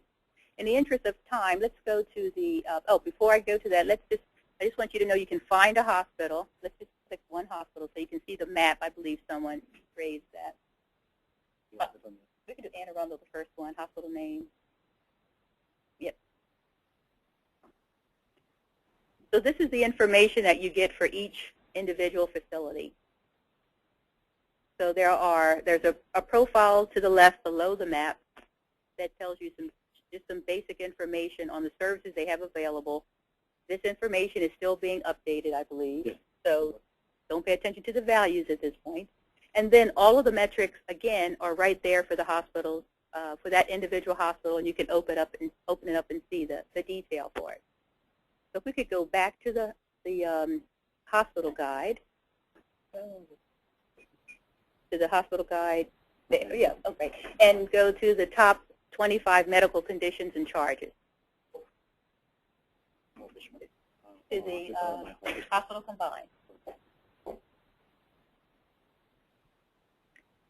So this is where we provide information on the most common. These are APR DRGs, all patient-refined DRGs. We're going to work on the descriptions so that they're more consumer-friendly because some are quite technical. And this gives you the number of cases, the average charge per case, the average charge per day, and the average length of stay. for all hospitals combined. And then to the left, there's an arrow that you can click on, and it tells you for that top DRG, hospital-specific information. So if you're interested in newborns for the state, you see it number 1. But if you're interested in by hospital, number of cases, the % of the total for the state, and then the other information, which is the average charge per day, per case, and the average length of stay.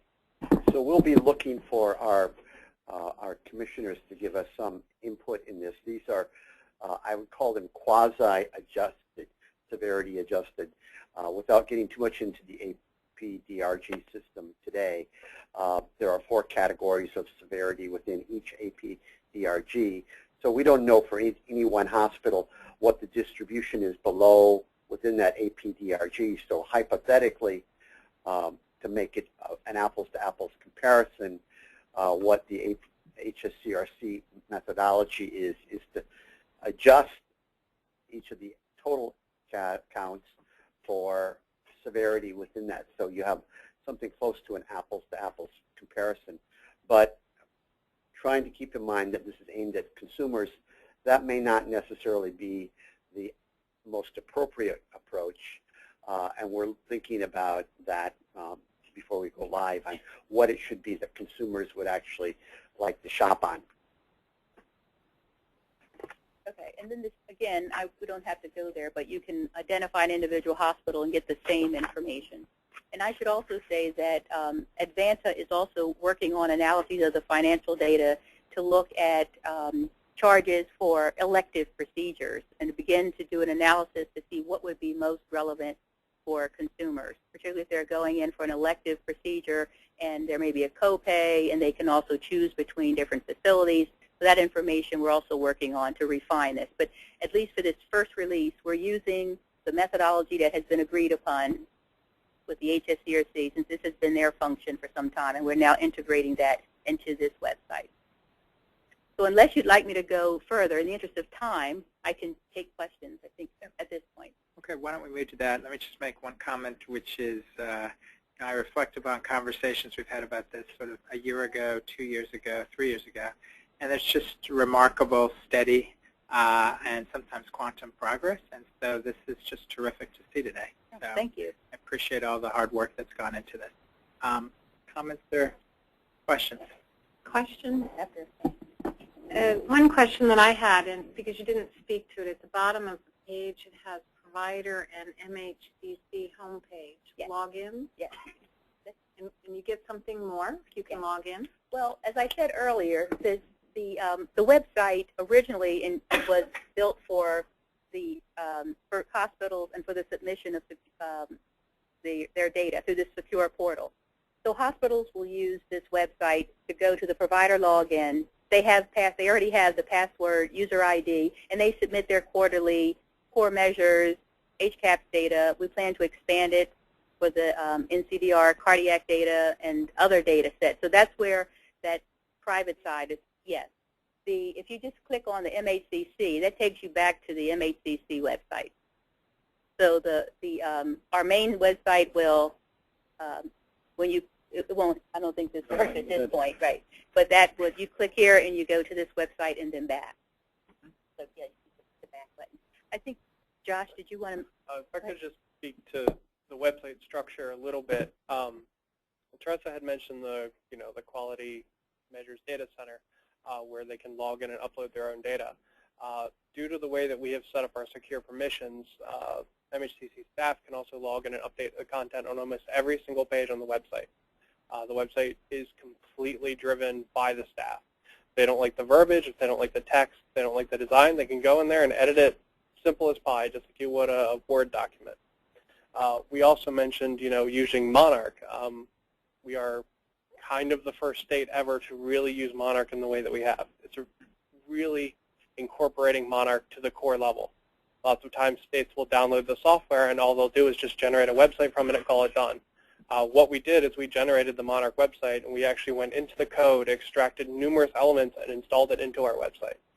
The way that we have built this, our website basically wraps around Monarch like a big old shell. Monarch sits in the middle, and anytime we need to update it, we can actually build a new Monarch from the software that Monarch has, drop it on our website, instant update, immediate and real time. So just a little more background on design there for you. Thank you. Glenn? Really, really great and exciting. Super. One question, though. In the actual ratings, particularly in the hospital guide, it's written in very easy-to-understand language. However, I was noticing on the other part of the site, which describes what people would be looking at, it's written at very high reading level. So if we're going to make this more accessible to folks, is there any sort of thought about how we could do a bit better on that side so that it's written in less than 12th grade reading level? Absolutely, and that's what we've been trying to do. So if you see that some of this language is still at a higher level, we can still begin to try to convert it to something that should be understood by all. That's absolutely what we want to do. And actually, to that point, Come up. we have an editor on staff there who used to be the editor of the Examiner newspaper. He's on our staff now full time, and he will be going through the types of submissions to get it down to 8th grade, 7th grade reading level. And so that's our next step. The next step was really to kind of go nuts to bolts back through all the language and get it down to to something that's going to be consumer oriented. Prep the plan for that, but it was at the tail end once the date did not. Thank you. Any other questions or comments? Barbara? Just a quick question. Is patient safety highlighted in any way as far as hospital-related inspections, those kind of things, a way that you can get to it easily?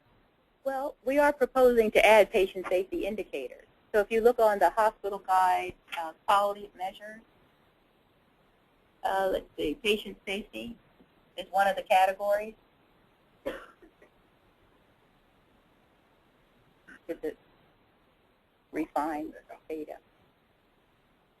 So here, I can hardly read it. Number of times surgical tool was accidentally left in patient's body during surgery. These are ARC, right? And these are the metrics that we have not had in here before, and this is why we really want to show it to hospitals in advance, let them know what we're proposing to do, get their feedback, and just continue with the process. Right, but I mean, it is something on your radar screen. Yes, right. And the other thing I should say is this information is publicly available. I think the Commonwealth Fund currently uses, and other organizations report this, so anyone can actually provide that kind of information. Only reason I'm thinking is there's a lot of attention being paid to patient safety right now. Yeah. And so as you start to launch this and try to get the consumer's attention. Right. And again, I know I don't want to hold up too much longer, but our ongoing work with HSCRC includes discussion of these metrics, because we really need to be on the same page as two agencies, because they actually are using, for example, MHAC, the Maryland Health Hospital-Acquired Conditions versus HACs at the federal level. So we want to make sure that we're on the same page and that we're not providing information that sounds the same from the narrative or the description, but it's different and starts to add to confusion. So we're working through all of those, but still trying to push through to make sure we get some of this information out. Terrific. Thanks so much. Great job. Oh, thank you. Thank you. Oh. Okay. Agenda item number 6 is an additional nomination to the Cardiac Standing Advisory Committee. As you recall, last month Eileen Fleck briefed the Commission on the formation of the Cardiac Services Advisory Committee. There was a request to approve to appoint a consumer nominee, and today she'll come to the Commission to ask to approve a consumer nominee to the committee. Eileen? Good afternoon, Mr. Chair and Commissioners. As you said, last month you asked us to make sure that we included a consumer perspective on our Cardiac Services Advisory Committee. So staff believes that Jose Martin Aleo is qualified for this role, and he's generously agreed to participate in the group. Mr. Aleo is someone who I personally met for the first time in July of 2014 through a volunteer group called Be More Engaged. Through talking with Mr. Aleo about my work at the Commission, I learned of his interest in cardiac services, and then later I learned about his personal experience with undergoing a number of cardiac procedures. At birth, he was identified with complex congenital heart disease, This and other cumulative medical conditions have led him to undergo a wide array of cardiac treatments and services, including open heart surgery. Mr. Aleo is a Maryland native and has a Bachelor of Science in Pre-Health Biology/Chemistry with a concentration in molecular biology from Loyola University. Mr. Aleo has devoted his life to teaching others about biological and physical sciences. He has taught or mentored over 1,000 youth with special needs in public and independent schools. At 29, Mr. Aleo is relatively young. However, given his long history as a consumer of cardiac services, I believe that he has a valuable perspective to offer this group. He expressed to me that he is honored by his nomination to the committee, and he hopes to faithfully advocate for the cardiac patients of Maryland. At this time, I would like to ask for your consideration in confirming him as a member, and I'd be happy to answer any questions. Any questions for Eileen or motion? Can I get a motion to, and a second? Okay. All in favor? Aye. Aye. Any opposed? He's appointed. Thanks. May I add thank you? Just it really makes a difference. Thank you. Okay. Move along to the assignment of benefits report. In 2011, the Maryland General Assembly enacted assignment of benefit legislation that required carriers in Maryland to directly reimburse physicians who obtained an assignment of benefit notification from a patient or responsible individual. The law also established minimum payment levels for hospital-based and on-call physicians who treated out-of-network patients in hospital settings and agreed to assignment of benefits. In these situations, physicians were barred from balance billing patients. At the time of passage, many carriers feared that the legislation would decimate networks, as the law appeared to provide incentives for certain providers to leave carrier networks. Recognizing the potential impact on carriers, providers, and patients, the General Assembly instructed the Commission to develop a plan for evaluating the law. And previously, the Commission had reported to the General Assembly on our plans for analyzing the impact of the law. And today, Dr. Claudia Schor, who is Vice President and Director of the Center for Health Research and Policy at Social and Scientific Systems, will explain the revision to the analysis plan used in the assignment of benefits baseline report, and will outline the approach for the final report that the Commission will submit to the General Assembly in early January. Dr. Schor. Thank you. So, as we've just learned, I'm going to tell you a little bit about how we're going to approach this assessment that MHCC, sorry. I'm going to just talk about, is that better? I'm going to talk about how we're going to approach the assessment that MHCC is required to do for the legislature. And as we just learned, this was legislation was a reaction to patients facing very high out-of-pocket expenses, primarily for hospital-based care, where physicians were not participating in the insurance network. And so the purpose of the legislation was to eliminate balance billing of patients while at the same time supporting payments to physicians, so not letting those fall.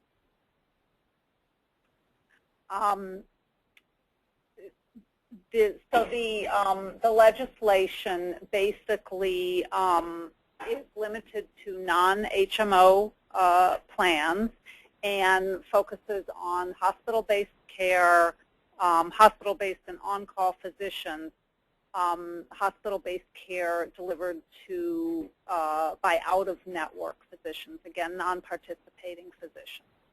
And unlike some legislation in other states, this not only attempts to protect patients, but also to keep physician payments from falling.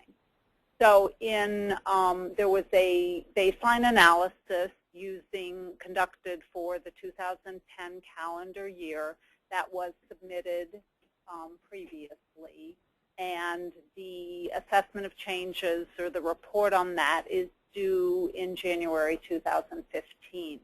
So this is our analysis plan, our analytic approach, and we want to obtain feedback and get your input on it before we proceed. We are working with the data already, but in fairly preliminary stages. So the 2010 analysis, as instructed by the legislature, viewed the impact of the law from 3 different perspectives: physicians, patients, and payers. And these are just a few of the basic results from that initial analysis. And remember, this is just a baseline, so there's no change, nothing happening. And generally, we noted in that report that participation rates by physicians were quite high in general, and that the out-of-network share of payment for services provided in hospitals was higher for the hospital-based specialists compared to the on-call specialties. And that was a distinction made in the legislation. For patients, about 20% of patients, or 1 in 5, use some care out of network, so most patients stay within their networks.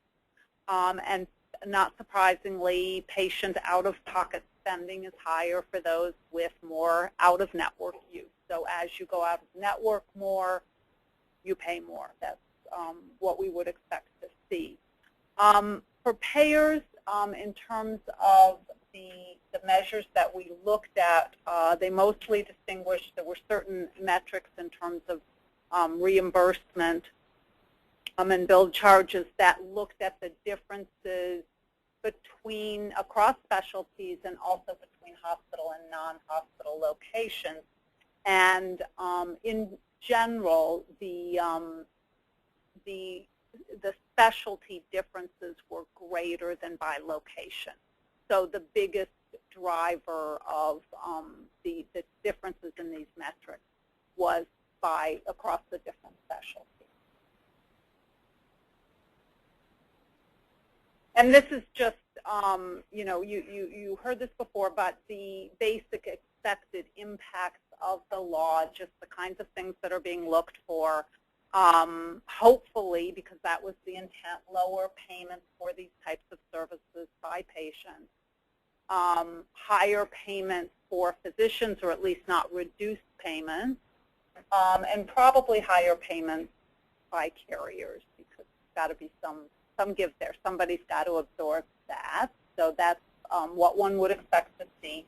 And then the third bullet there is, you know, the concern, particularly by carriers, that the legislation would lower rates of network participation. So that's perhaps the unintended consequence or potential unintended consequence, or something that needs to be monitored, because that could have other effects. For the analysis, these are the data sources, and there's 3 main data sources. The primary data source is the medical care database, which is the private payer claims for 2010 and 2013. We had hoped to analyze data for all of the major carriers for the follow-up analysis. There are some issues in terms of an assignment of benefits indicator that was requested that we're not entirely sure that all of the carriers will be able to deliver. So that may limit the analysis, so there will be certain things, and as I walk through a little bit, I'll show you which analyses may be affected. That's still a little bit in play, and I can explain that. Another source of data is the Maryland Board of Physicians licensure survey data, so that gives us network participation rates, and those we will have for 2 years, before and after. And then we've been having SSS, in conjunction with MHCC staff, have been having discussions with the major carriers, trying to bring them into the process of this assessment, both to understand the data that they're submitting, as well as to get any other feedback that they can provide on network impacts or any other impacts that they see and are able to document in some way that they want to tell us about so that we can include those. So those are sort of ongoing discussions, as well as we'll have a little bit more of a survey and interaction with them. So I'm just going to walk through the measures, the three different perspectives, the physician, patient, and payer. And what I've done is list the measures that we used in the baseline analysis, and there's a little asterisk or two depending on whether those might change in the follow-up analysis. Most of them are pretty much the same. So the physician measures are primarily, most of the measures focus on out-of-network versus in-network shares in terms of spending and services, and also looking, as you see here, participation rates. That's an important metric. And then the decomposition of the out-of-network payments into the portions, the insurer reimbursement, patient liability, and balance billing, which we looked at in the baseline.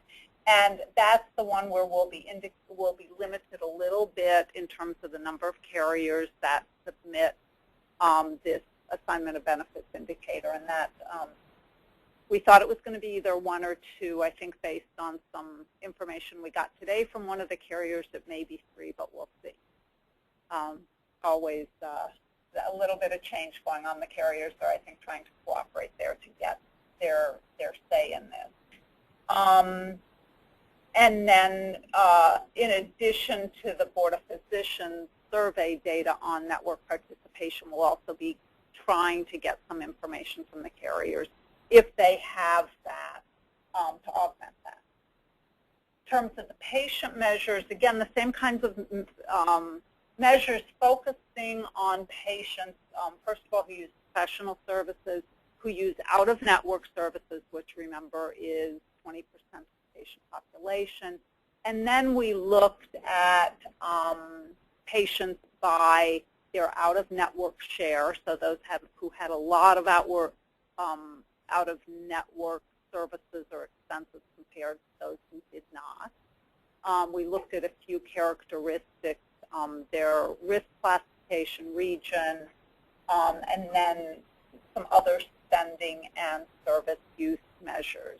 And again, a few of these measures in the follow-up may be affected by the availability of data. So a few of the measures, we may limit the analysis to the carriers that have submitted the indicator. For the payer measures, out-of-network share of services, these first three, ratio of out-of-network to total reimbursement and the ratio of reimbursement to billed charges, all by those breakdowns. So by location, hospital versus non-hospital, and also by the different specialties.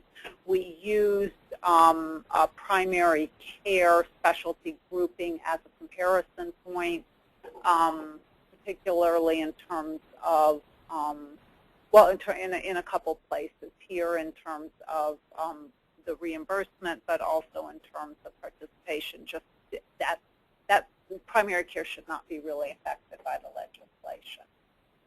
We did look at out-of-network share of emergency room services by payer, so there's certain things that we can do by payer. Most of them we would mask the payer name. And then the other thing that we want to get from the carrier survey or discussions is some sense of how they, so in the legislation there are sort of two options in terms of payment, and it's whichever is higher, it's 140% of the sort of the historically contracted rate, or an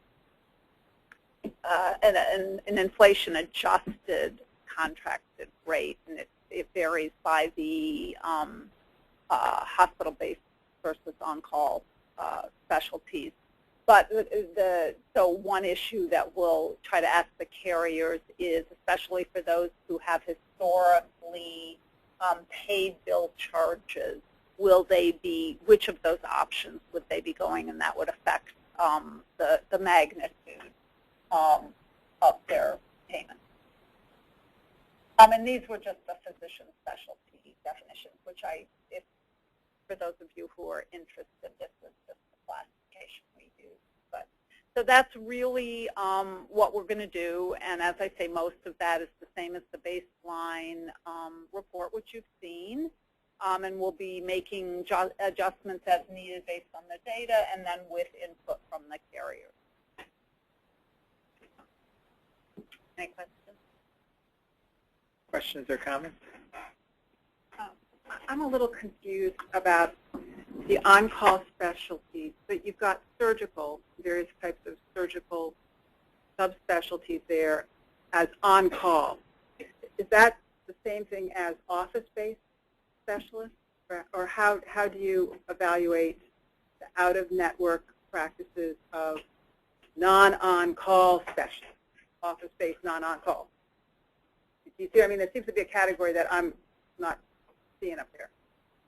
The office-based, the bill pertains to the on-call specialist. So it's primarily for hospital-based. You mean the legislation? Yeah, I'm sorry. Okay. I'm sorry. Yes.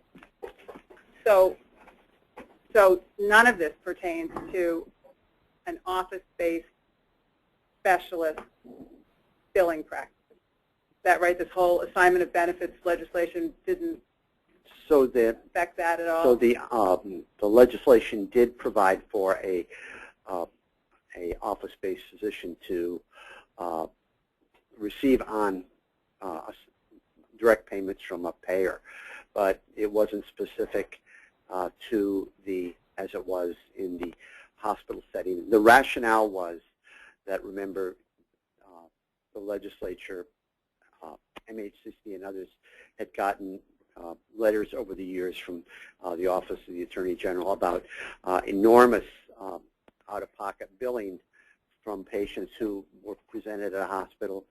They're unconscious or injured. They're told, you were in network here at this hospital, and then lo and behold, there's this practitioner, that practitioner is out of network. Well, you're not. You have no choice.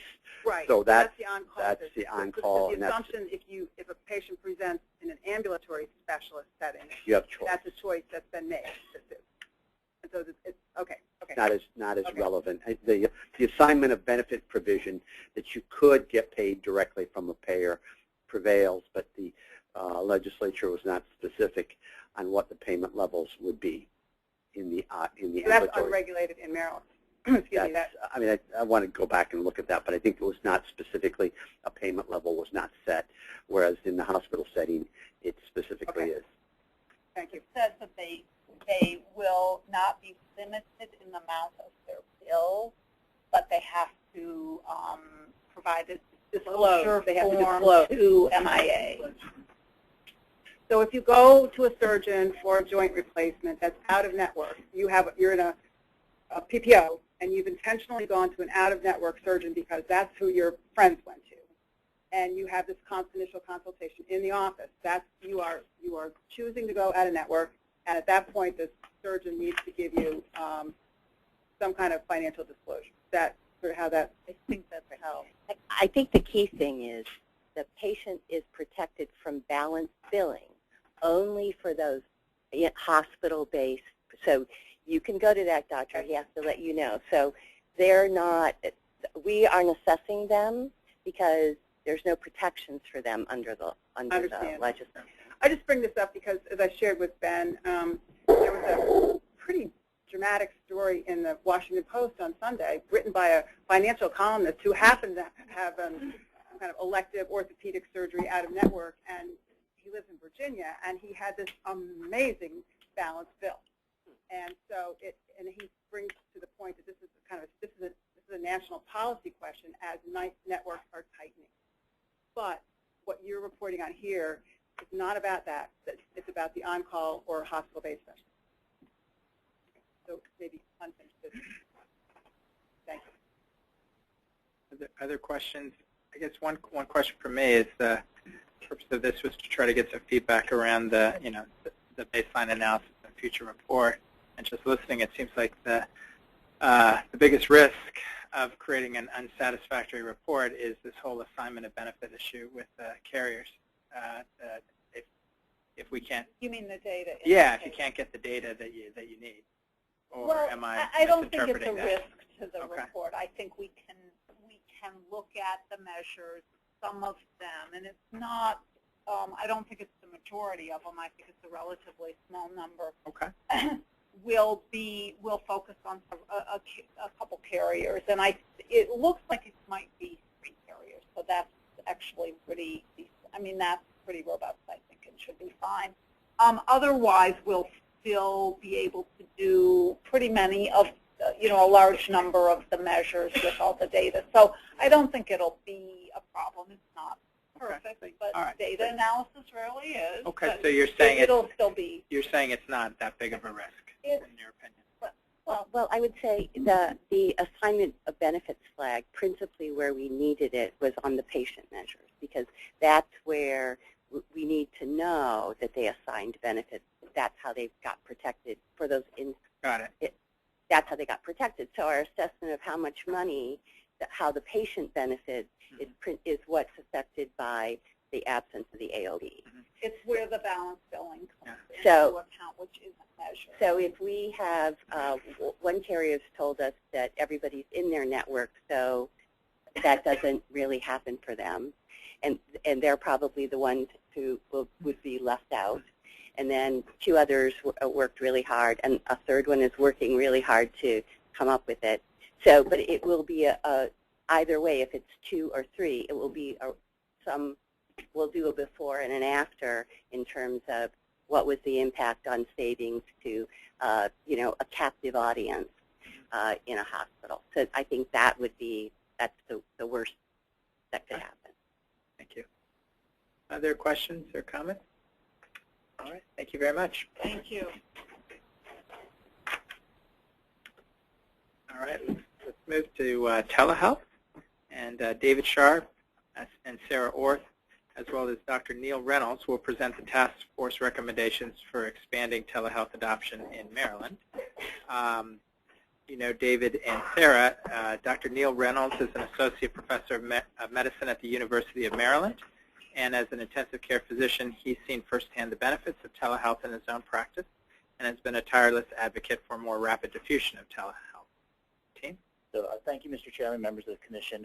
My role is fairly simple, and that's really to get things started, but to acknowledge a few folks and then be available to answer some questions at the end. This has been an amazing undertaking that started last July. We've had more than 30 meetings with up to 90 stakeholders during this span of time to really hone in on a set of recommendations that everyone thought could help advance the adoption of telehealth in the state and address the issues that were defined in the Senate Bill 776 from 2013, which really put the task force back together again. I would like to recognize just a couple people before we get started, and Dr. Tania noted the great work of Dr. Reynolds. He has been a leader for us on this task force. Sarah Orth, who is Division Chief for Health Information Technology, has been absolutely astounding in her work with the stakeholders and really bringing them out of the corners to find a center point for what could be doable around technology. And that's very, very difficult to do, having spent years working on HIE and EHRs. So I applaud her. And then lastly, a very silent voice in the group I would acknowledge is Maria Khan, and actually I'd have to get her to stand up. She's behind the gentleman here. Stand up. She has been working so hard at putting together this report that you have, and has done a yeoman's job of being quiet behind the scenes and taking all the concepts that were discussed and distilling them down to the report you have. So with that, I will turn it over to Dr. Reynolds and Sarah, and we'll be available for questions at the end. So, Dr. Reynolds. Well, thank you all for the opportunity to talk here. I hope I can carry on Dave's enthusiasm. Telehealth landscape. I'm not going to be reading from these slides word for word. You don't need me to do that. Sort of a few generalities here. The president of the American Telemedicine Association just a few months ago here in Baltimore said Now, he may be biased, but he estimates that in 5 years, 50% of medicine will be done by some technology, some telemedicine, some telehealth. Maybe that's even an underestimate, but it certainly seems big. American Telemedicine Association is the fastest growing medical professional society in the country, being driven by what they see to be business needs. There's over 200 networks in the country, telemedicine networks, 3,500 sites, and then Maryland, not so much. 2013, I can give you some numbers here that maybe they sound pretty good, maybe not. 61% of the acute care hospitals have some form of telemedicine. If you answer yes with just a minimal program, you get counted. If you have an extensive program, you get counted the same. Only 9% of the private doctors are involved in telemedicine at this point. Disappointingly, after 4 years of working with the Maryland General Assembly, we have many of the standard fee-for-service reimbursement structures in place. Nonetheless, in 2013, only 16 practitioners submitted 132 claims. That's possibly underreported because you got to know to add a GT modifier, but either way, it doesn't seem to be very good. Oops.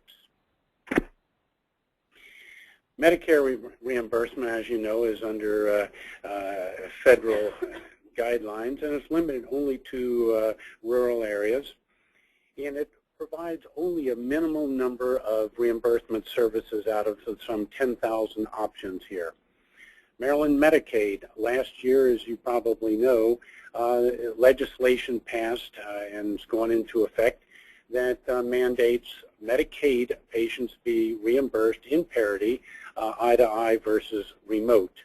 Nonetheless, we are having relatively minimal response there. Only one hospital submitted 2 telehealth claims for Medicaid.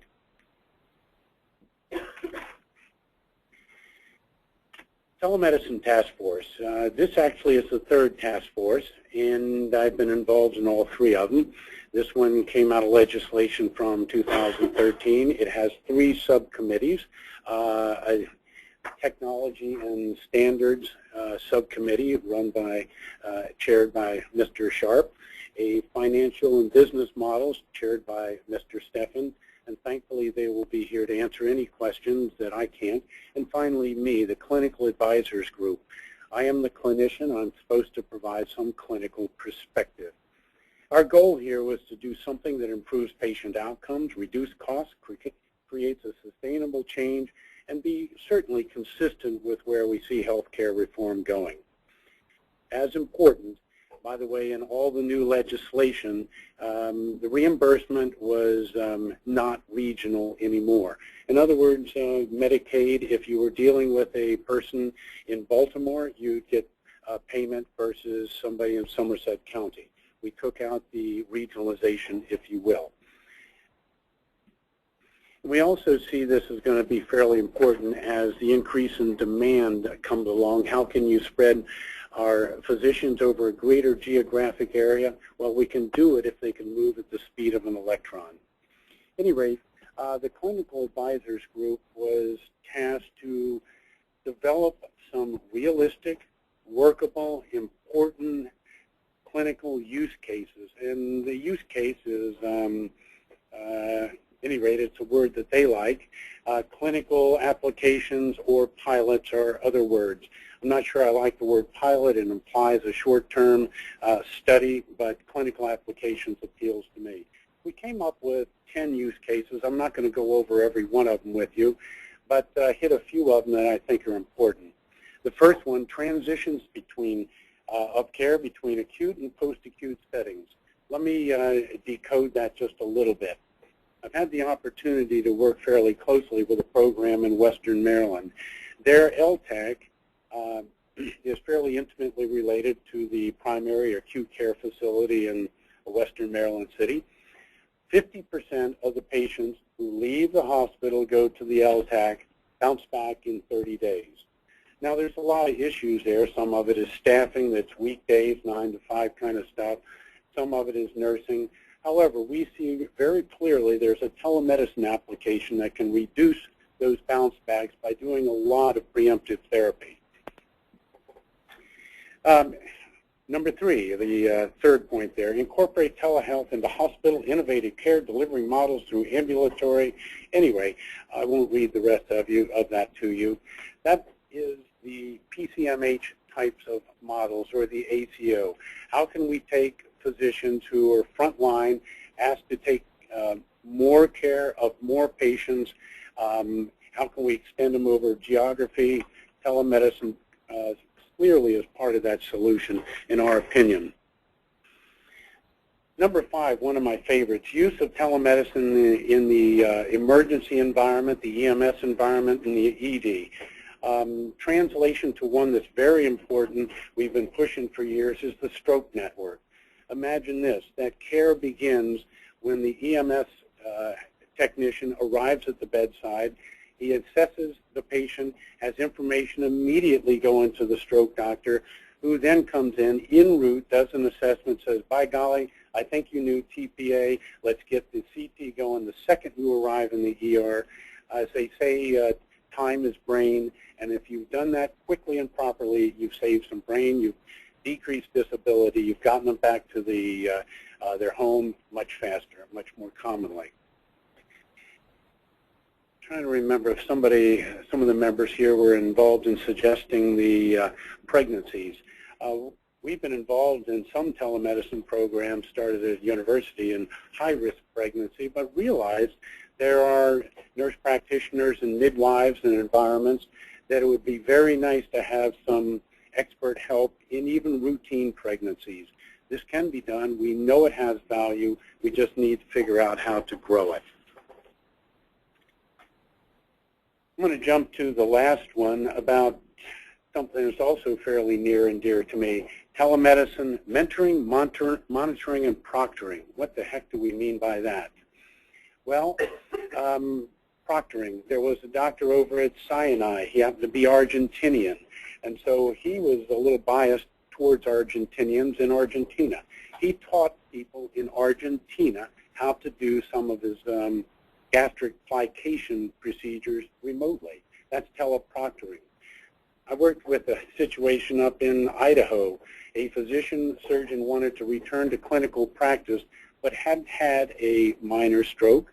So another surgeon, only one available, was far away. He came in and monitored monitored that physician to be certain that he was doing things right. And you can do the reverse. You can take people from Argentina can come back to us. I'm not just picking on them, but it comes to mind. And learn from us as we do the procedures, and therefore begin to disseminate medical knowledge a lot easier. Well, to make this move forward, the task force intends to propose to the General Assembly that we get some real and meaningful funding, some of which is designed to develop a telemedicine yellow pages, if you will. And a lot of it, the majority, is meant to help us develop some of these real use case clinical scenarios, pilots, and learn how to make these really work as well as we think they can. These would be the competitive funding through the Maryland Healthcare Commission. We're fairly concerned that without some real funding, this may not grow. Now, as I've already suggested, I judge Maryland as not the leader in this field, and yet we've got a small enough state, a cohesive state, I think we could be with the proper support and initiatives to grow here. Speaking a little bit beyond my purview, the finance and business model, again chaired by Mr. Steffen. We have the traditional reimbursement substantially in place. Can't control Medicare, as you know. But there are some concerns how to compensate and incentivize as we move to new payer models and how to make that work. Questions on that, I'm sure Ben can really dig into that greatly. In terms of the technology and standards advisory group, they determined to a large degree that we're not recommending anything that can't be done currently. We gave a similar presentation about a month ago to the Maryland Health Quality and Cost Council. One of the clinicians, one of the members was a clinician and pointed out something that we all full well know. There are some problems out there, but generally the technology of putting a doctor in front of or any care provider, nurse practitioner, physical therapist, speech therapist, with a patient can generally be done. One of our technological stumbling blocks will be the many, many different electronic health records which don't work too well together. Some of the PAC systems, the digitized radiographs, when I reach out to Dr. Weinstein's hospital, I can't necessarily navigate his PAC system. I believe he probably couldn't navigate ours. Anyway, so there are some technological barriers, but in general, what we're going to be recommending when we get down to very specific, we believe can be done. Specifically, the Solution Technology Group is recommending this directory of physicians to be available, made available in the CRISP, the Chesapeake Regional Information System for our patients. And I think that's a great idea. So we believe that telehealth provides an opportunity to really enhance patient experience by increasing access to care. We think we can improve quality of care by decreasing response times, by increasing availability, removing some transportation barriers. We recognize this is going to require a lot of collaboration among a lot of different stakeholders, care providers. And we think that we're going to take this evidence, this information, which we hope to gather from all these use cases, and MHCC will use this to derive and develop future development of our telehealth policy. The next steps are coming fairly quickly. Several programs are opening the transitions from acute to chronic care programs, 3 of them, Atlantic General, Upper Chesapeake, and who's the other? And Dimensions, thank you. And that should begin to come together during the month of October. The 2013 legislation mandated that we present to the governor December 1st, and ultimately hope that this moves on to the General Assembly. And finally, pending funding approval, we hope to begin the development of these telehealth use cases in fiscal year 2016. Thank you for your time. That's all I have to say. We'll be glad to try to entertain some questions. Thank you. Any questions or comments? This is interesting. The previous discussion about in-network, out-of-network, and all of a sudden you guys present kind of a new world. What does network mean when you can have telemedicine? So what's to stop me from calling up a physician at the Mayo Clinic or a physician in the UK? I mean, if there are no limits, then what parameters have been put on this by virtue of the law or other limitations? Why don't I give that to Dave Sharp? So thank you. That's a great sort of out-of-the-box question. It's a great out-of-the-box question, and I think in the future those things are possible. In the short term, you have to build an infrastructure and you have to develop a network. Today, a lot of telehealth challenges are around reimbursement because heretofore there weren't solid mechanisms. They weren't recognized today. There were licensing issues around technology issues around it. So if you build an infrastructure, concepts like the one you just suggested at some point will eventually happen. But short term, we have to put the building blocks in place, which are technology, reimbursement, and policy. And then we'll get there. David, can I elaborate that question? Sure, So sure. if there was such as hypothetically, if there a physician group in Maryland is under full risk from a payer, and they decide to just do a physician-to-physician consult with the Mayo Clinic, curbside consult, they pay the Mayo Clinic whatever they want, that's not violating any rules today, right? That's correct. Okay, just wanted to make sure. So, and be clear that you do have to be licensed. So if you're the Mayo Clinic in whatever state that's in, if you want to practice medicine in the state, you'll have to have the Maryland state license. Yeah. Well, the question I just said was physician to physician versus physician to patient. Yes, sir. Right. Yeah. Okay. Michael. Actually, that's one of, so a patient who is my patient in the state of Maryland where I practice, but is traveling and gets into trouble, my understanding currently is that telehealth, because I'm not licensed in the state where that patient is, would not be an option. That's correct, because that's, So that's this a different scenario. I understand. I'm just talking about a different scenario. That's So, correct. or if the patient is at work in the District of Columbia, and I'm not licensed in D.C., that patient could not contact me via telehealth. So to your point, Dr. Thomas, it's a great vision, but there are some real impediments to doing sort of the kind of telehealth I think we'd like to see. And to your point, Dr. Barr, there's a federal policy being developed. There's a PAC, and Sarah, I don't remember the name of. Can you tell us the name of the federal PAC that trying to get states to buy into around licensing? It has an acronym, and I can't remember. Compact state. Compact state. There we go. So it's not all states are buying into it yet. It's being looked into. We've had some discussions with the medical society here. We've had some discussions with the medical board.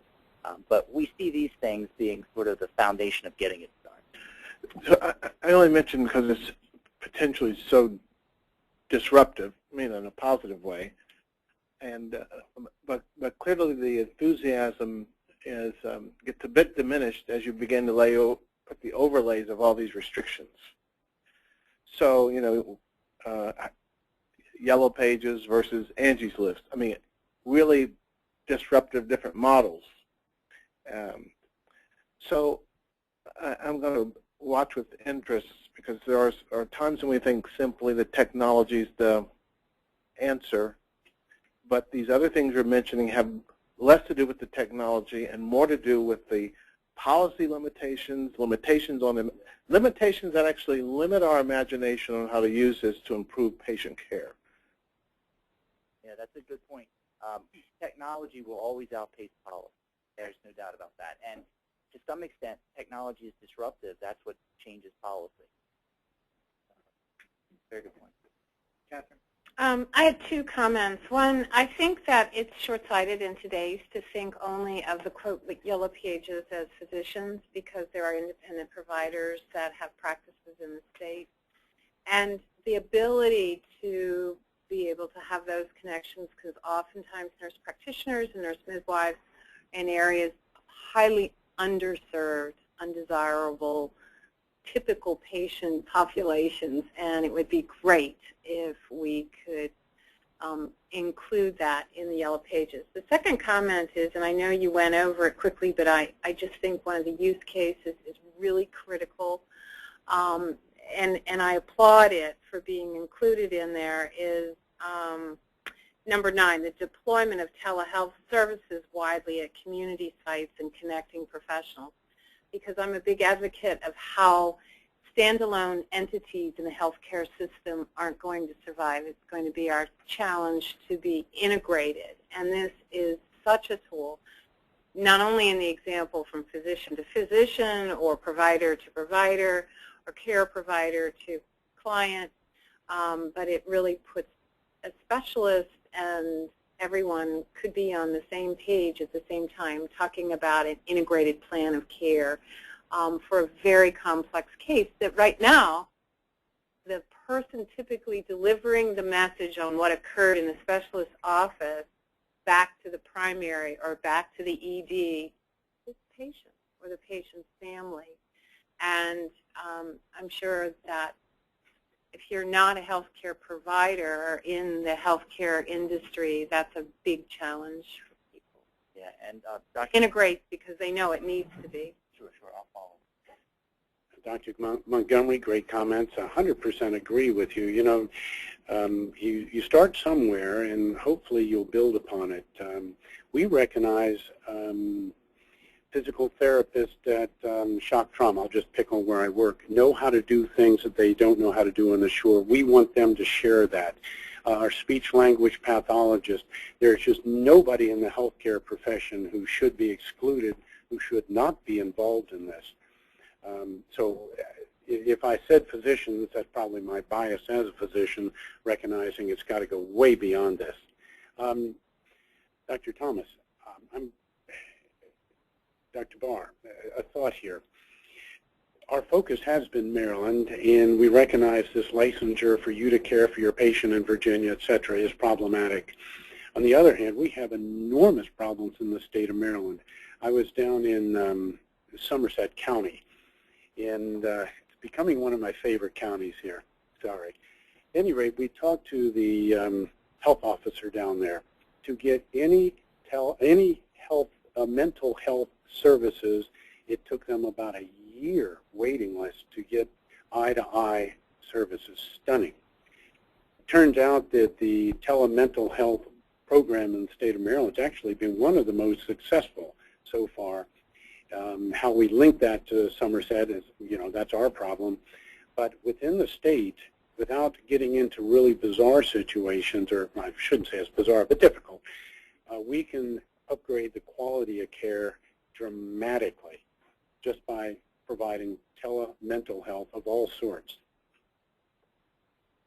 Michael? Completely agree. I mean, I think what you're doing is marvelous. I'm just thinking about certain very common situations, honestly. A patient who's works out of state or out of town, and the impact from a patient-centeredness of not being able to hook up on a televideo and help a person or a traveler. I mean, I think that'll be, I know that's pushing the envelope, but you clearly have articulated very well the challenges in communities around Maryland, and that is our priority. I'm just thinking along with Dr. Thomas and the big vision here. So thank you very much. This is excellent work. Thank you. Okay. Thank you very much.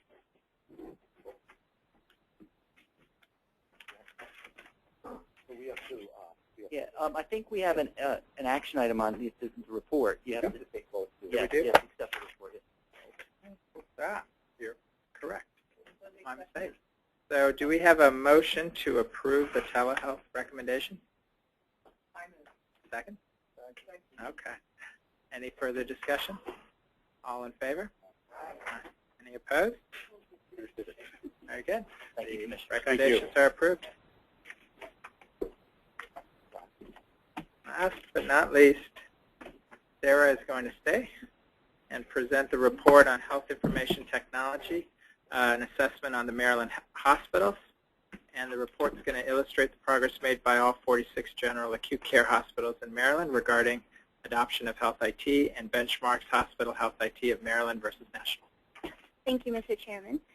This report is an annual assessment that the Commission has been doing since about 2008. It is the only one in the nation that gathers this information from every single hospital in the entire state. So this assessment in particular has been over a year's work and culmination from the survey development and data collection all the way through the report development. So I'd also like to recognize Health Policy Analyst Advanced Nikki Mazursky, sitting back next to Mario, who's been working on this for over a year since she's been here as well. Widespread adoption and effective use of health information technology is considered critical infrastructure that's needed to empower patients and providers, make health care and health systems more transparent, enhance the study and delivery of care delivery and payment systems, and drive improvements in population health. As I just mentioned, since 2008, all 46 acute care hospitals in Maryland have self-reported data to the Commission regarding their hospital health IT adoption, their implementation plans, and diffusion of the technology within the hospital. The assessment benchmarks Maryland hospital adoption rates against hospitals nationally, and since 2011, it has included information about hospital participation in the federal EHR adoption incentive program. In 2013, we added several components to the assessment. The annual growth rate was calculated for 7 technologies that we've been capturing data on since the inception. And historically, the assessment inquired about hospital use of e-prescribing externally, which is considered transmitting discharge medications to pharmacies outside the hospital. And this year, to better enable national comparisons of our hospitals to those nationally, we added a question about e-prescribing internally, which is considered transmitting prescriptions directly to the hospital's pharmacy to administer to patients within that hospital. Questions regarding hospital use of telehealth technologies were expanded this year. And lastly, the state-designated health information exchange prescription drug monitoring program was implemented this year, so we captured a hospital use of that HIE service. Key finding is that over the past 5 years, the Maryland Hospital Health IT adoption rate has increased more than 30%. EHR adoption by Maryland hospitals is expected to reach 100% by the end of this year, and about 65% of Maryland hospitals reported diffusion of EHRs within all hospital departments, which is largely attributed to hospitals achieving the goal of meaningful use. The 2 hospitals that had not reported adopting the EHR will report that they will implement the EHR by the end of this year. The hospital health IT adoption and implementation is involving, complex, and costly process, which requires evaluating and modifying clinical workflow processes. Hospitals are at various phases of diffusing health IT within the hospital and implementing advanced features of those technologies as well. Maryland hospitals meet or exceed the national adoption rates in all but one area, which is external e-prescribing, and which is 63% of hospitals nationally compared to 46% of hospitals in Maryland. But 17 hospitals indicated plans to implement external e-prescribing this year, which would bring us above the national average next year. The hospitals can qualify for federal incentive payments to implement and maintain their electronic health record systems. To receive an incentive payment, hospitals must demonstrate that they're using certified health information technology to achieve meaningful use. Meaningful use aims to improve quality, safety, efficiency of care, and reduce healthcare disparities, engage patients and their families, improve care coordination, population, and public health, and lastly, maintain privacy and security. Nationally, about $25 billion in incentive payments have been distributed to eligible providers and hospitals, and about 60% of that amount, or $15 billion, was paid to about 4,700 hospitals nationally. As of July this year, Maryland hospitals received about $208 million in incentive payments, and about 96% of hospitals in the state had received at least one payment since the program began in 2011. Health ID diffusion is a phased approach. First begins with adopting the technology and then subsequently diffusing it and implementing the advanced features throughout the hospital. Over the next several years, hospitals will increasingly rely on technology to meet the goals of healthcare reform. Maryland hospital CIOs have done a laudable job in aligning their health IT goals to keep pace with the rapidly changing healthcare delivery landscape. Over the next year, CIOs will need to continue to leverage technology to enable enhancements to healthcare delivery. That concludes my presentation. I'd be happy to answer any questions. Questions or comments? There are. Just one quick one, and I'd say it's more rhetorical because you probably know I know the answer already because of my work with it. But this is very focused on the hospital, and I think one of the bigger challenges is the primary care and or the ambulatory care setting. Again, going back to the integration. So money is flowing to the hospitals, and we need to link the two. And I don't know. Sure. Well, we do collect data on other types of healthcare providers. This assessment was limited to hospitals only. I have had comments from a couple of CIOs lately that said, where is this going to go as we near 100% adoption in the hospitals? How do we get data transmitted? So that's definitely something to consider over the next year. Okay. Diane, and then comment. And that, to turn your comment into a question, what can the Commission do to motivate that expansion and coordination, particularly with all of the other work around the patient-centered medical homes, ACOs? You know, this coordination and expansion of connection is going to become even more important. So what might be the Commission's role in even tracking the degree to which those systems are available beyond the hospital walls and the connectivity? I think that that's something that staff would like to think about and come back to you on in terms of where we go with this. I know that's something in terms of the directions we take with HIT as we get full implementation in some sectors, but continue to have challenges in others. We want to think about our strategies for moving forward, because our approach, our strategic approach, has always been of full connectability across all practitioners, and we're still quite a ways away from that. I'm just curious, the yellow page idea. I mean, we use the term yellow page, but it's a metaphor that might mean something quite different in this context, but that is what was used.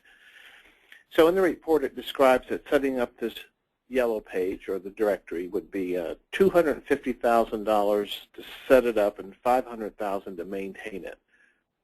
So in my limited understanding of these things, for like a directory, if you can, just a little thumbnail, what is a directory that would cost $500 million to maintain? I thought it was $50,000 to maintain, not that much. I mean, you might be a comma in the wrong place, or too many zeros. So there's a couple things here. So we're back talking about telehealth, just to be clear.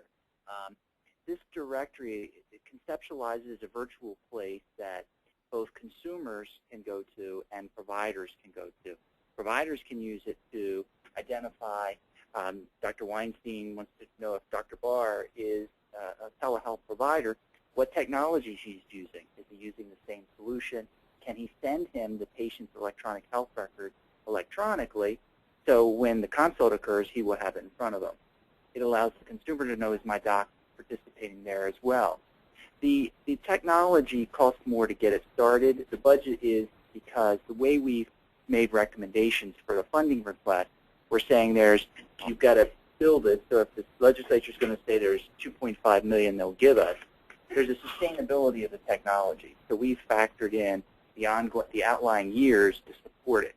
So that's why you're seeing a lot to build it and more to keep it going.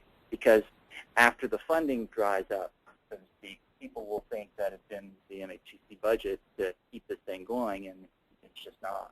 So we wanted to articulate that. But the directory is enormously powerful, and much to your earlier point, you can continue to build on it because it is a building block that can do things like give information regarding education, give information regarding, to Dr. Tanya's point, if there's someone out of the state or out of the country that's wanting to.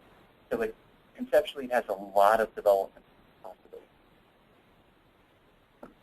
So just the final question, not in the scope of your report, but hospital industry spent a lot of money, and we've got what's your or the hospital CIO's assessment on what impact it's actually had on outcomes?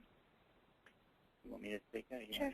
So I think hospitals will say it's working, but there's risks here because today there's a lot of checks being written, if you will. One hospital in Maryland has already received $18 million. Mm-hmm. So there's the concern about how does it stand up in an audit? Did the attestation meet the requirements? The hospitals may say they did, but did it really? Would an independent auditor come in and say that's indeed the case? So there's some concern that the hospitals want to make sure that they're protected. So there's the CFO individuals. The quality folks are going, yeah, we think meaningful use is driving us there, but it's not really doing what it was ever intended to do. These are just process. These are checks, yeah, not actual impact. I think what it is, it's sort of pulling hospitals along, and they're figuring out the right way to do it when they're in the pathway. But meaningful use, what we're learning is it never really was going to get the quality improvements that we wanted. It was the facilitator to get that journey started. So are you saying too early to say? I'm saying it's too early to say definitively, but preliminarily we are seeing improvement. Where? In terms of it's getting, when I say not quality metric outcomes improvement, but improvements in terms of process. In terms of process. Okay. Are there final? Okay. I was not related to meaningful use, but I was very interested in the infection surveillance software lack of uptake. 3-point-something% per year, but actually in 2000 it was 41%, now it's 48%. I think there's some good commentary here about why it should go up over the next years, but I think the current news hopefully will actually raise that up a little further because I think hospitals could learn from Ebola-type infection so that when they get ready, when they do have an unusual circumstance, they'll be more prepared. I'd love to see what that number looks like next year. I know there's some that are, according to this, there are some that are, sorry? How about next month? Yeah. Next month? Well, yeah, you know, I'd rather than focus on the personal protective equipment and getting ready for triaging people appropriately at this point. As we speak. Okay. Any other questions? Thank you very much. If there's no other further business, I'll entertain a motion to adjourn. Second? All in favor? Meeting adjourned.